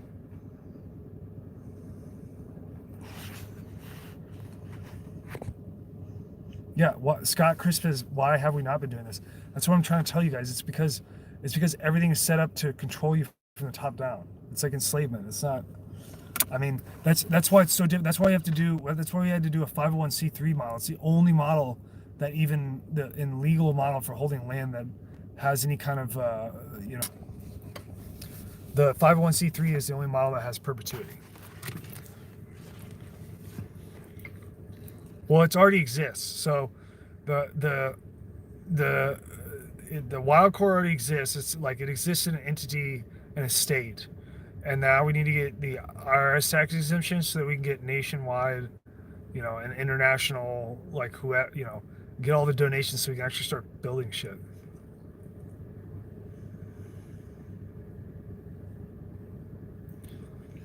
No, Okay, Euphoric Mustache just says, why do you call yourself an idiot if you're so versed in all this stuff? Humility? Well, no. It's you know, I'm not that humble.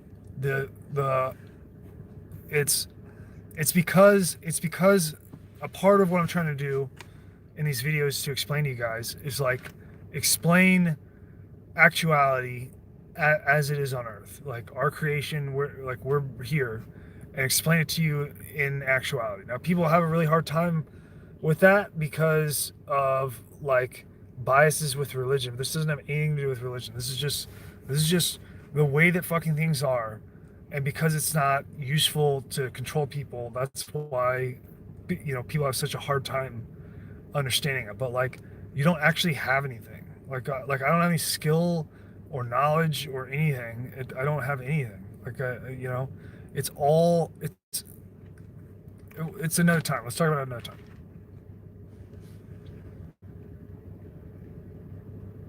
You literally don't have.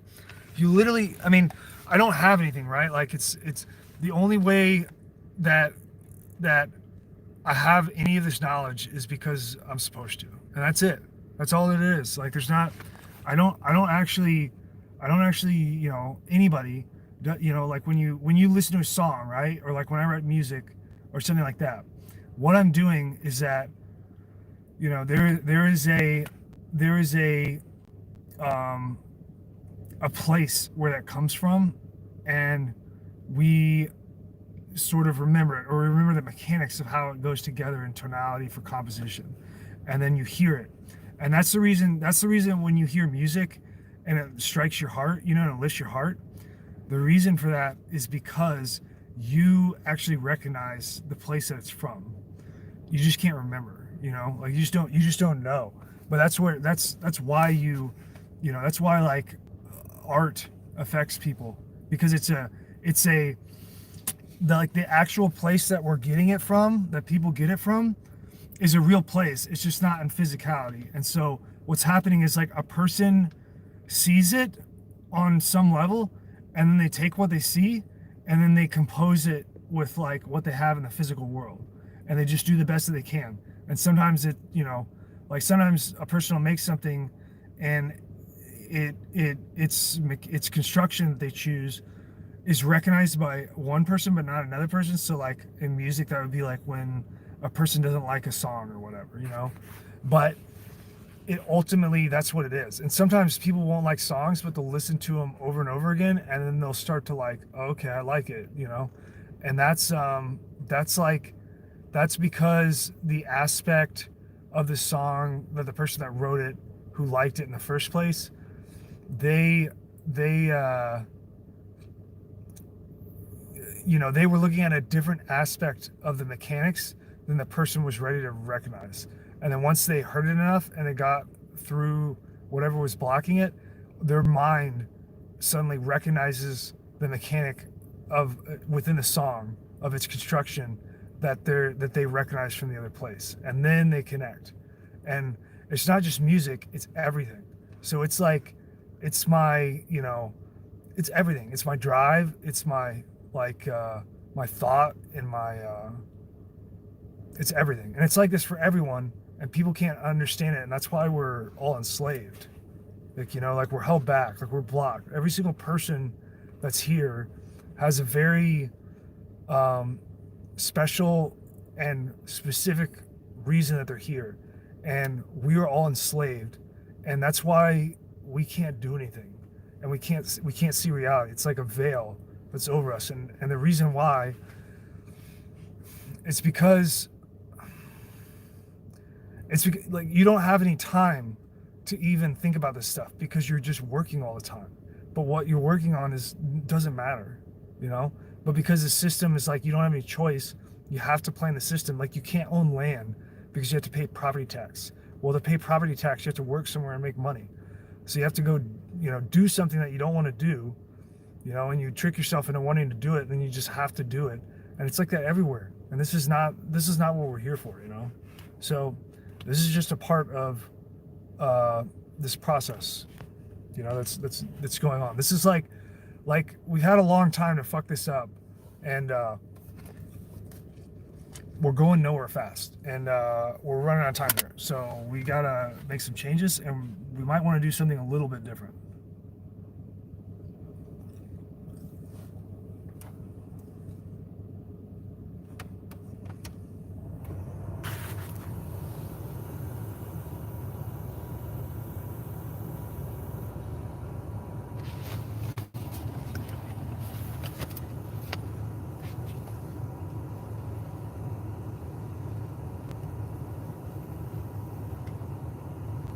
Yeah, the entire construction of society is entirely designed.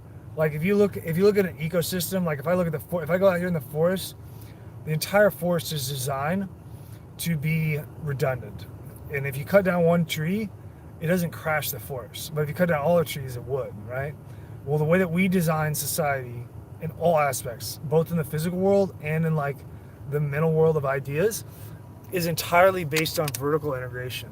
So it would be like if you built a forest on one tree. And so when you cut the tree down, it crashes everything. And that's why in society, like even in municipal organization, even in utility services, everything is top down. But the reason that's top down is because of profit model. Because profit is the energy that drives everything, because you need it to live, but it's not. But the problem with it is that profit is money, and money doesn't exist. It's just like a fucking illusion. I mean, it literally doesn't exist. Like you literally have to take something that you say is money, that's and then assign a value, and then you hand it over for something that's actually needed, like whatever the commodity is that it buys. And so you're giving like a ghost, like an empty shell to somebody in exchange for something that is actual, in physicality. So you're taking like an abstraction, like an abstract idea that you say is money, handing it to somebody for something that's physical, and then and then everybody psychologically is has an illusion that the money, which is the abstraction, is physical. And it's not physical. It's a total abstraction. It has no value whatsoever. And this is the entire problem with everything. Like it's the entire problem, and it's gonna go away. It's gonna go away no matter what. Like when I say that to people, especially now, like right now it's kind of early, right? Like in this process, but everybody is like, they hear that and they think about all the things that they're gonna lose. You're not gonna lose anything. You're just gonna gain everything. It'll just take some time. The transition is gonna be rough, but that's the future of humanity.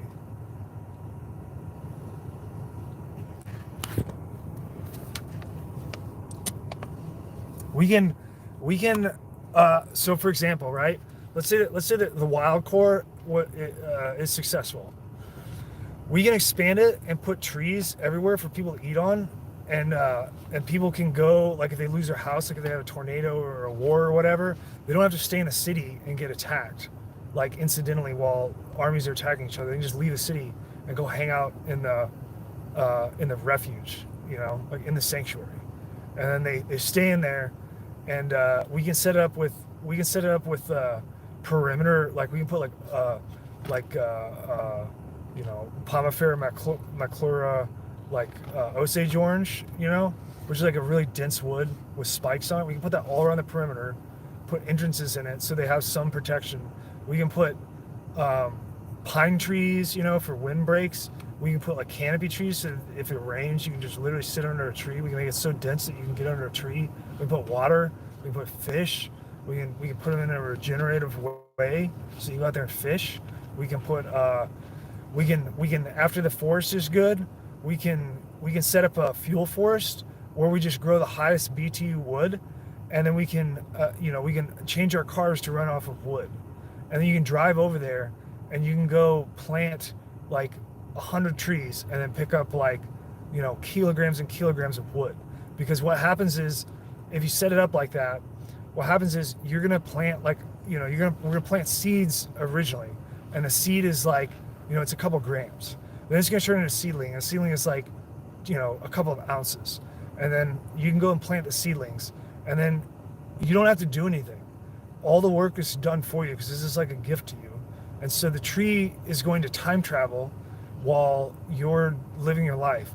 And the little work that you did planting a sapling is going to turn, you're going to turn 2 ounces and 2 minutes per seedling into, 10,000 pounds of cellulose material for a tree.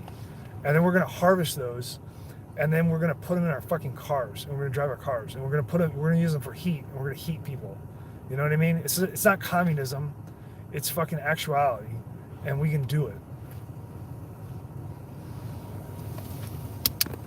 The only thing that's stopping us is the beast, like this illusion, this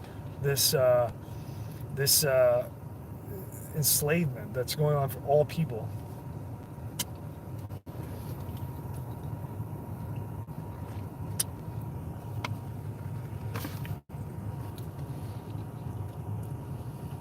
Yeah, so if you want to know about wood gas cars, so wood gas is what's called pyrolysis.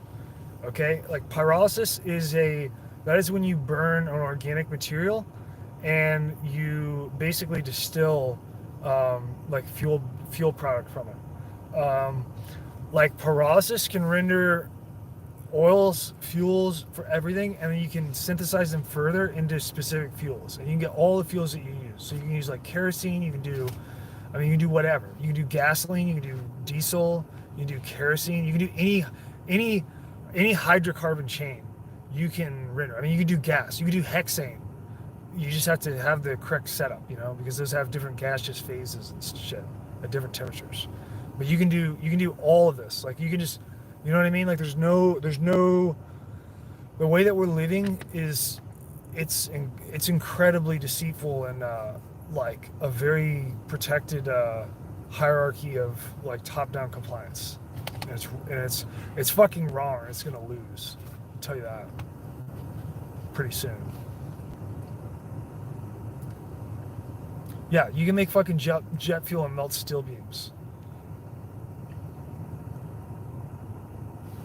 You can make ethanol. Ethanol's a little harder. Isopropyl is even harder than that.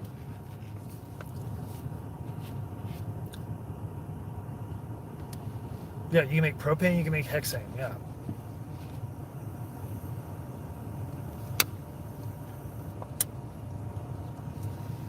And then what happens, right?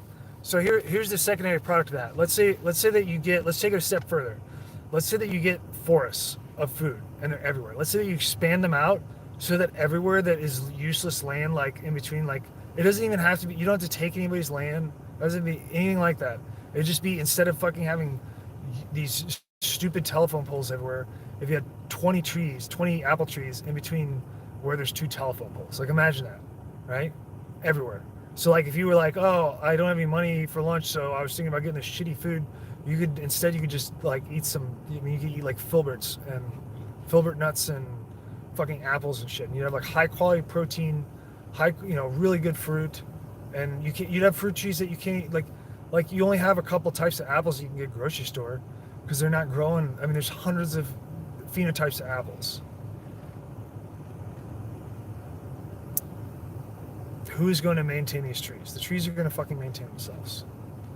If you don't plant like columnar apple trees, they'll fucking grow fine.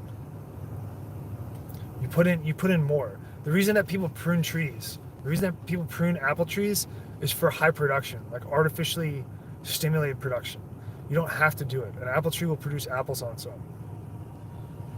It just won't be as efficient as like an orchard where you have like, a limited amount of land and you're growing, a tree and you have to get maximum production. If you put them everywhere, that's where you get your production, right? Like that's where you get your production numbers. Yeah, he says, Scott Crispus, why would the gov not direct that to happen? That's a fucking great question, and you should think about it because the answer is pretty inherent once you consider it.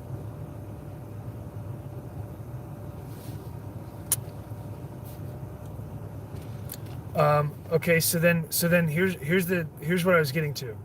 The secondary effect of that is that imagine what happens when nobody like imagine what happens if a population can't be starved to death tactically as a like a siege.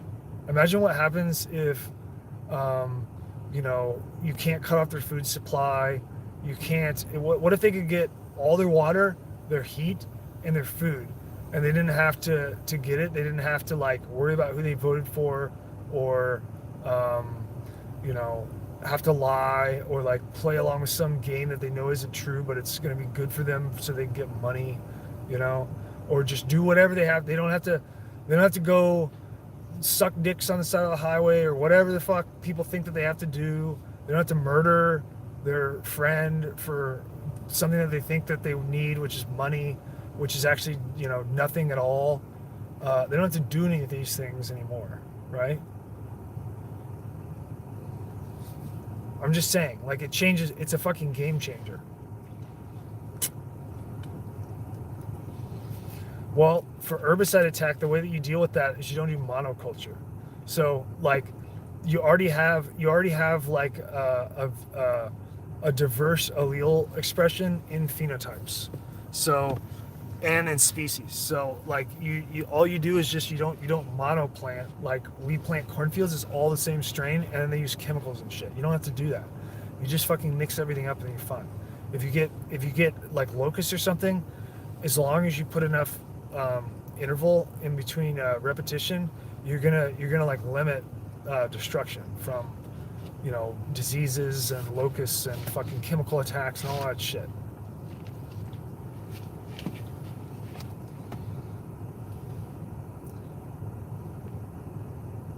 Yeah, there's water. Yeah, I mean, you can do water. You can do water if you need to do water. I mean, the first things first, we need to get a model, like a micro model set up that's like 100-acre property, with a shitload of trees, and experiment with the formations of trees and like how people interface with them, and how they enter the forest, and how they access the food, and then we once we get that, when you experiment with that, once we get that, we need to turn it into an open source model, because one organization cannot cover the earth with food for everybody. So we make it a totally open source package, and then we disseminate it online, and then it spreads everywhere, and it goes to every country, and every country starts to do it, and we figure out the most efficient and easy way to do it naturally without having to use man-made resources, just using like the most simple things.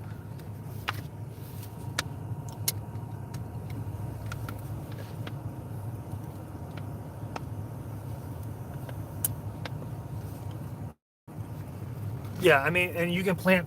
So most of the stuff that would be in there, like if you wanted a low maintenance ones for a city, the way that you would do that is you would have like intermixed, phenotypes of plants. But then you'd also you'd put like the trees, right? Like a tree isn't going to start bearing for years, so you can't just for this project you can't just start up. You can't just like throw a bunch of trees in and be like, there we go, we're good, because people will be like, well, where's all the food? And it takes like years, right? So we intermix them with perennial food, like perennial vegetables and shit, like asparagus and fucking artichoke and I mean, whatever. There's a lot of perennial plants that grow. That means like they grow back year after year. A lot of bushes, like all your fruit bushes, your berry bushes and shit, a lot of those are perennial, so they last for years, and you just that they'll come up like pretty much right away. Within 2 years they'll be bearing, and then once the trees catch up, then it's crazy. And we'll probably put something in there for annual gardening or farming, so that towns can produce their own like mass agriculture, like if they want to, but then that would be, of course, that's like intensive, right? Like labor intensive, like they have to go do that. But the trees and the perennials, they don't have to do anything. All they have to do is like keep an eye on it, and if they start getting wiped out, they need to like replant. Yeah, there's sunchokes, there's there's a ton of them. There's like sweet potatoes are practically perennial. There's lots of foods that are annuals that are basically perennial. What the fuck, James Deegan? No, we're not avoiding meat, but we're not gonna like You know, I mean, what is this? You want us to like go kidnap a bunch of cows from somebody's cow farm and just put them on there and then hire somebody to work there 24/7? We're not doing that. This is just to get fucking food in there. There's animals are going to be in there. You can hunt animals. I mean, you know, it's the woods.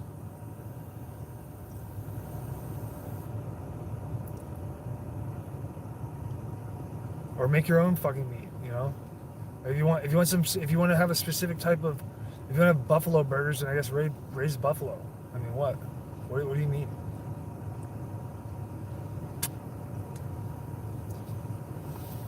Yeah, and there's gonna be fish. I mean, there's fish in there, right? Like that's meat. You can eat fish.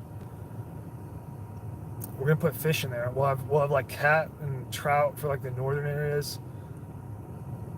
We'll probably do. There's natural aeration that requires no power. We can do like air hammer pumps and shit like that don't use, you know, that are low maintenance. We can do gravity fall aeration. Well, yeah, if there's no lakes there, you have to put in man-made lakes.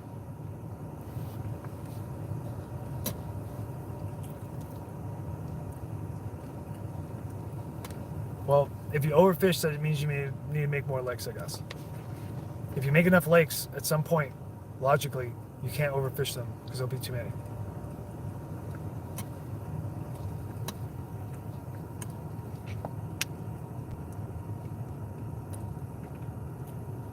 Do I consume sardines? Sure. You got some? You offering or what? You got something you want me to try?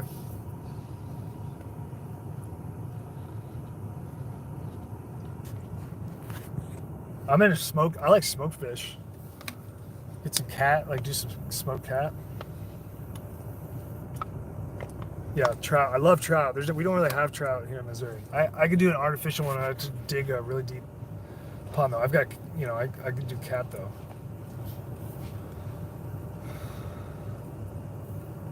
Abdullah asks, what if people want to sell manufactured drugs in there?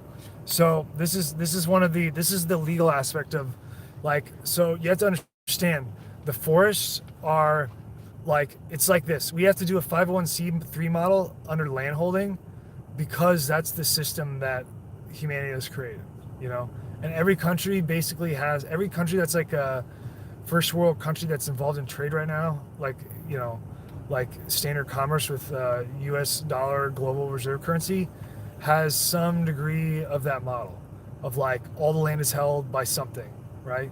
Like it's either a for-profit entity or a non-profit entity.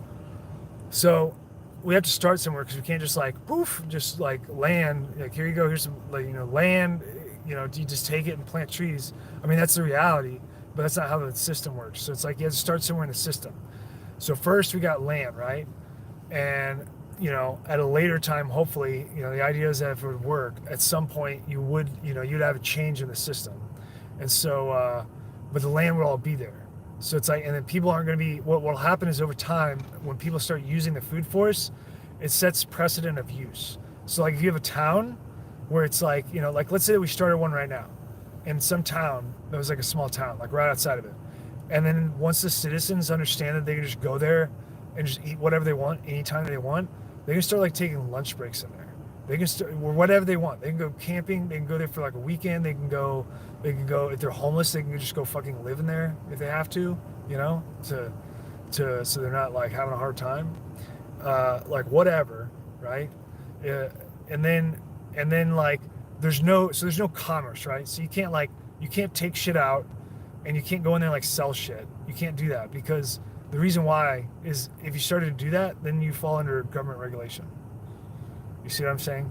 So it's like the forest is simply for you know, sanctuary. It's like sanctuary, you know. And it really needs its own legal recognition, which is something that we pursue later once it's established. So once it's established, we get it set up as like a legally, you know, recognized concept of a sanctuary, meaning that anybody can fucking go in there and nobody can fuck with them. Like if they go in there, you can't fuck with them because there's no business, there's no fucking like buildings, there's nothing for the state to go in there except to just fuck with people and be tyrannical. So it's like they can't. But if you're in the state, let's say like if you're like I don't know, like a somebody like, if you're fed, you can just go in there. You know, if you're going in there as you can just go in there. You can't go in there and like run ops and like fuck shit up. But anyway, that's all future, right? The first thing, we just need to plant some trees. Well, what needs to be enforced, Kevin?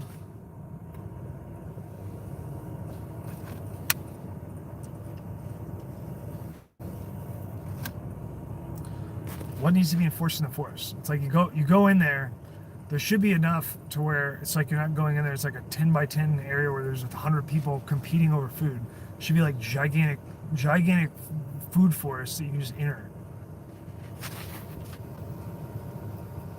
People trying to take advantage of it. Well, that's where the people, like the people that are there, you know.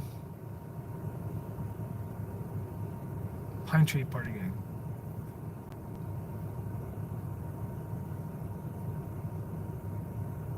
Oh, I see. Well, I mean, I don't know. You know, I'll put it this way, guys.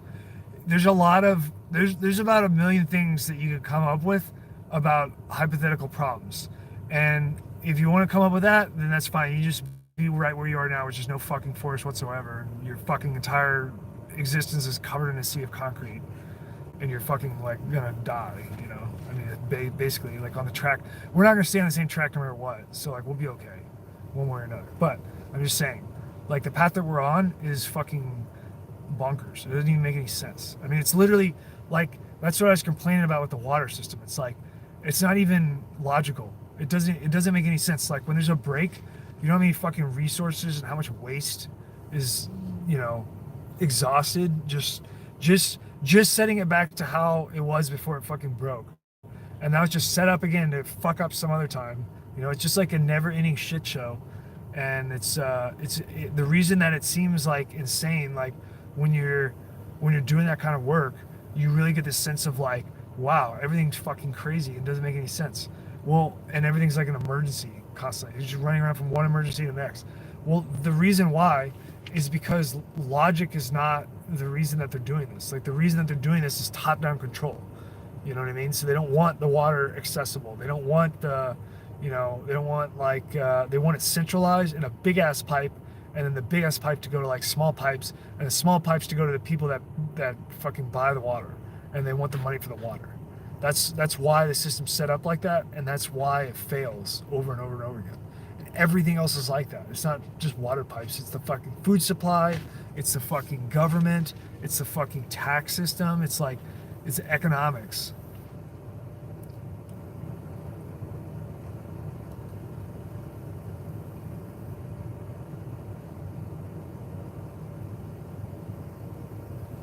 You know what I mean? Yeah, the more the better. The more the better. It'd be ideal if there were so many that some of them didn't even get fucking used. They're just like tertiary forests. You know, like make them, just fucking build so many of them that there's so many of them you can't even burn them down. You know, they're like fireproof. They're fucking, you can't go out there and cut them down and take too much energy. You can't burn them. They're not going to burn down with wildfires because you have too many. And then, you know, expand them, connect them.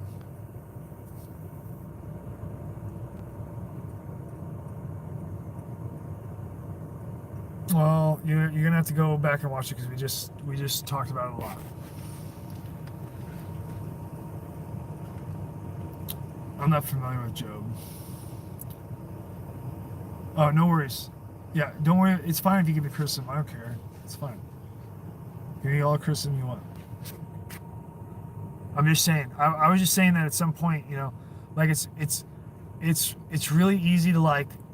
There's really no bad idea, right? Like there's nothing that's bad about making a bunch of fruit trees for people to just eat. You know what I mean? But in our brains, because of the way that things are, we can't help. Like we can't all help but think like, you know, because what we're talking about is like taking trees and just fucking put them in the fucking ground. That's it. That's all that we're talking about. But because of the way that the world is, how fucked up everything is, we have to jump through like 1,000 fucking hoops and like bend backwards and suck our own dicks just to fucking get this thing in. You know what I mean? And it's absurd. Like we're literally talking about just like taking like a little fucking like boop little tree and just like fucking oh here's a hole boop and we're putting it in the ground.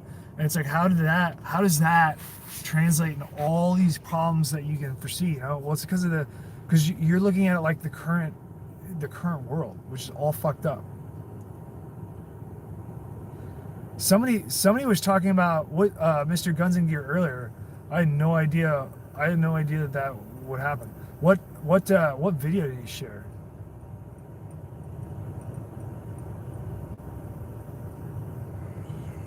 Yeah, guerrilla planting. Yeah, that would be the second phase, right? Like you get in the forest, you get establishment and precedent of use, where it's like citizens actually, you know, they learn about them and they're like, wow, this is fucking great, you know? Then once you get that, then you start guerrilla planting. And you start planting fucking trees everywhere. And you try to get, like, that. It's one of the few cases where, like, you could get the government co-opted on it, where it's like the government is doing one so that they, like, you know, paint a little pretty picture on themselves and they're like, look, we do good stuff. It's like, yeah, plant those fucking trees and then fucking leave them there. Don't take them out. Fucking leave them there. We'll hold you to it. You know, once they plant them, they're fucking there. It's done. Wait, somebody talk about Guns and Gear, which video he posted?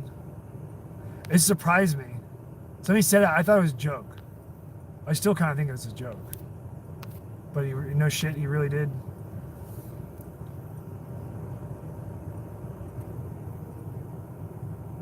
Oh, why I left Carnicon? Which one was that? When we talk about that?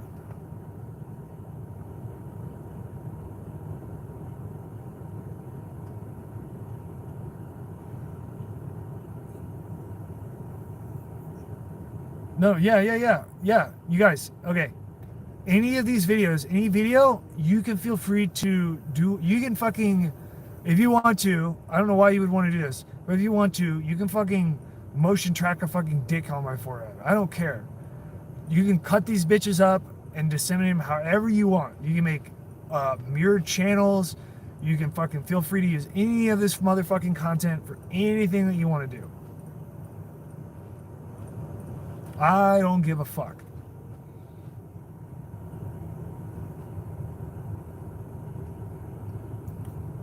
All right, we're doing one more dip and going to sleep. What's the next thing? Last topic. Yeah. You can fucking, yeah. They're going to be like, NBC's going to be taking all these. It's going to be like, I love the government. Yes, government is fucking great. World government, fantastic.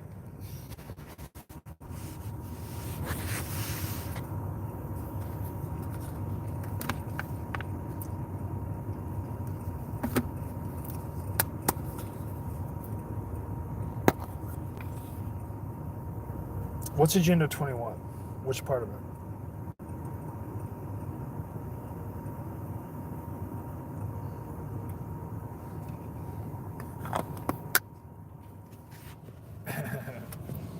Are we doing like reverse?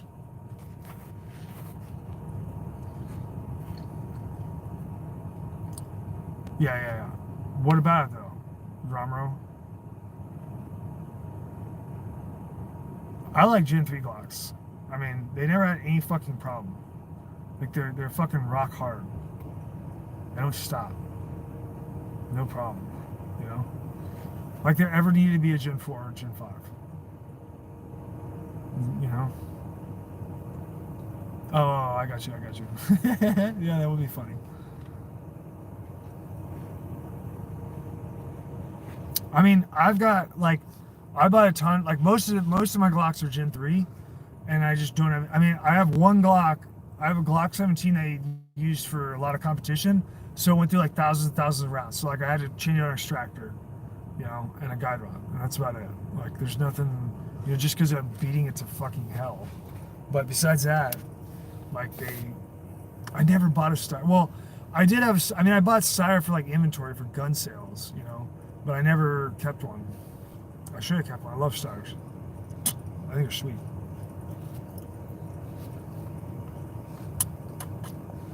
I also like that little Jew gun that they have over in Israel. That little the fucking X95, like the micro ones that they have in the IDF. Like, I fucking want one of those so bad. Not the Tavor, the X95.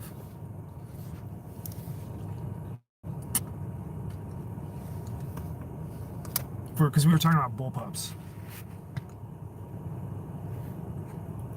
No, so the IDF has these little X95s. So they're kind of like a Tavor, but you get you get like the AR mag release and shit, you know, up front, and then it's like a micro gun. It's like a fucking, it's like a, I don't know, like a P. It's like the size of a P90, but it's 5.56. The micro X95, like the actual X95, not the. I don't want like the 16-inch barrel one. That kind of defeats the purpose.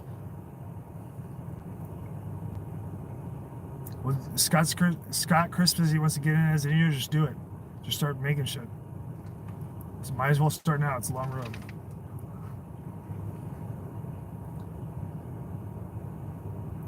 How much land for an ideal setup? What do you mean? For the Wilderness Corps? What are you talking about? Shock and awe. Are we just naming guns here? Is that what's going on? The most annoying thing about like selling guns is that like when you're working in a gun store or something, people feel the need for whatever reason to come in there and they'll talk to you about their guns, which is fine if it's not about just like material. But what they always talk about, for like they'll come in and start talking about a gun that they have, then they'll start talking about another one, and you realize after a couple minutes that they're just describing their gun collection to you. Like they're thinking in their head about their gun collection, their closet or whatever. And they're like, and then I have this, and then I have this, and you're like, yeah, I got it. Like you got guns. Have a good night. Thanks for coming. You know what I'm saying? It's like, you know, and I'm never rude or anything. Like, I'll, you know, I mean, unless I'm busy, I'll be like, hey, you know, I appreciate you coming. I gotta go help. I gotta go do something worthwhile. But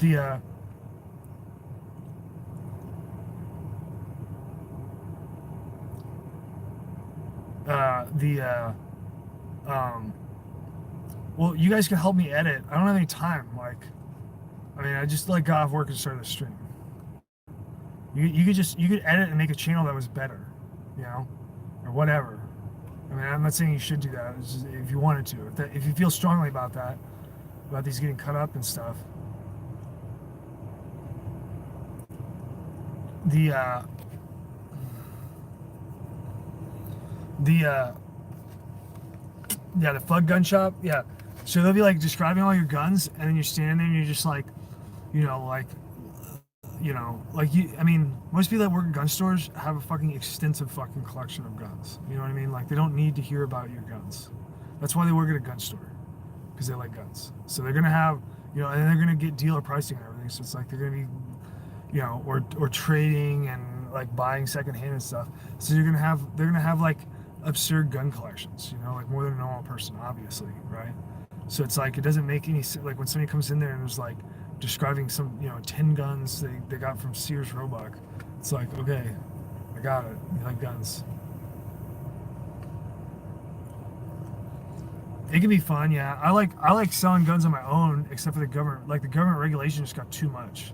Like I got out of gun sales when UPS and FedEx and shit started doing the whole like oh, it's a gun in the package, oh, you know, and it's just too much. It's like too much. It's just fucking Marxism, and I hate it, and I won't deal with it. Like I started when I got to the end of selling guns, I would just ship guns. Like I wouldn't even tell them that there's a gun in it. I just fucking like I didn't follow any of the fucking bullshit rules about like you need to do you know, second day air, you know, handgun shipment. Fuck that. I put it in a fucking ground shipping box so it'd be cheaper for the purchaser, and I just fucking send it. You know, it used to be profitable. It's not anymore because of regulation. Like regulatory control has made it not profitable. It's not the private industry.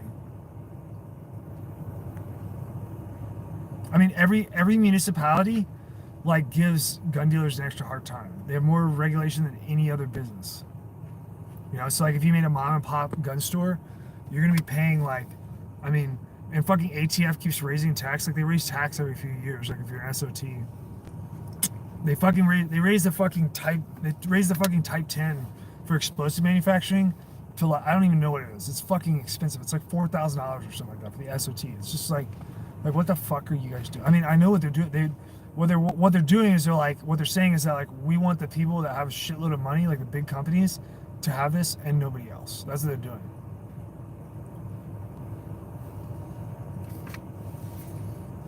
I mean, you could do it like 4K isn't that much if you're like running a business. Like that can be rolled up in your, you know, expenses, but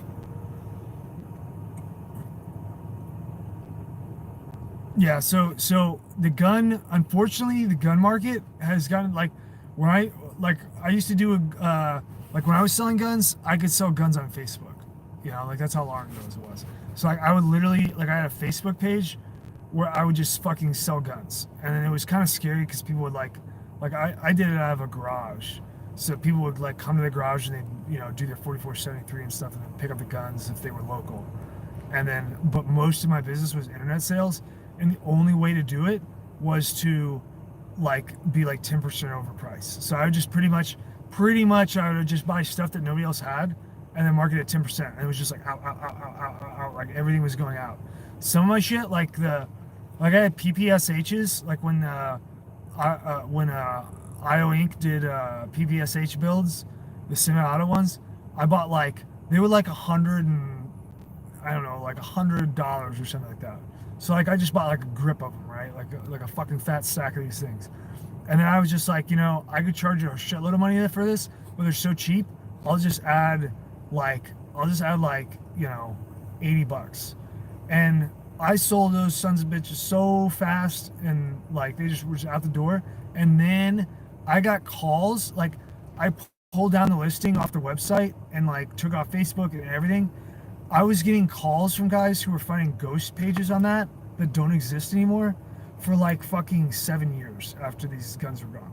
Like guys calling me like fucking like 2013 and shit, like hey, you got any of these PPSHs for fucking $200? Like no, that was like fucking 5 years ago, you know. I don't know. It's funny. It's funny, right? Yeah, you need a lot of lakes for 200. So this guy asks, how many lakes do you need to feed 328 million? There's actually more people than 328 million in the United States, but that's probably off the census is where I'm guessing you get that. But they would like what you would do, like the basic model, right? You would basically take like all your averages. So you'd say because water is important too. You gotta have water. That's like a part of the water body for consumption or for purifying into potable water and processing water for like gray water and shit. So you would take like average water consumption, you know. You take average water consumption and then you do and calories, and that'd be like the number of people, and then you would come up with a model, like an equation for like, you know, what's the total that you would need, and then you got to add in a buffer, of course, for loss. So you'd want to, you know, you probably want a pretty good buffer. You probably want a 20% buffer probably of overproduction, of over, you know, availability, just so you don't get scarcity issues right away.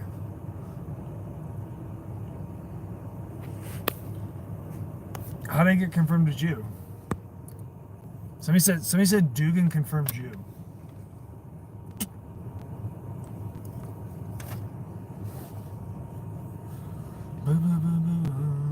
Yeah, I mean, I've collected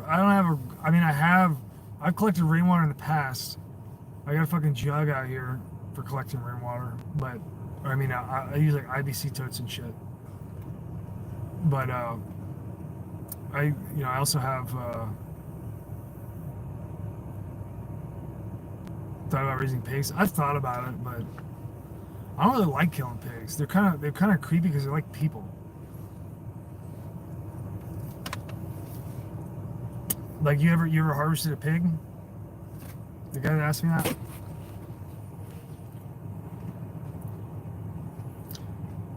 Yeah, so like, you know, like when you pull their lungs out and stuff and you feel their lungs, it's like too creepy. It's like a person. Yeah, and they're smart, and they look at when they look at you, you can like really see them, you know. And they're incredibly destructive too. Yeah, hogs. Yeah, like wild hogs are a little better than pigs.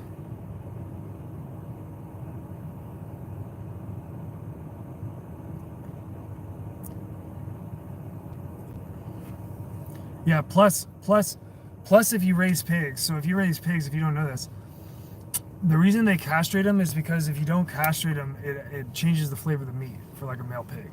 And most people, it depends on like your physiology, but most people get like a disgusted, like they start to vomit and stuff when they eat it. It makes them like, ugh, ugh. But like some people don't have a problem with it. They're like, you know, they don't even just because of the physiology of the human body. Like it's only certain people. So it's like some people eat them and they can't taste it. You know? Yeah, musk. Yeah. I don't really eat that much meat, really. I mean, I eat a lot of eggs. I rarely, I typically only harvest chickens if it's like necessary, you know? Like if the last chicken that I ate was my rooster, and he was, you know, his spurs, like once he got to about 2 years old or like a year and a half, he started to like impale all the birds. So all the hens were getting wounded when he was mounting them, but it was way too extreme.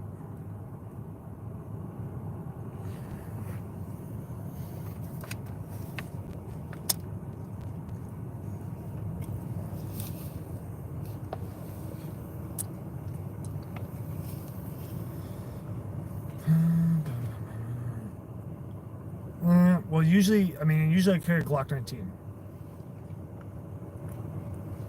All right, so I'm gonna wrap this one up. We're at 2 hours and 40 minutes. Yeah, you should do canning. It's important. You should do fermentation and smoking. Okay, have a good night, guys. Have fun. I love you.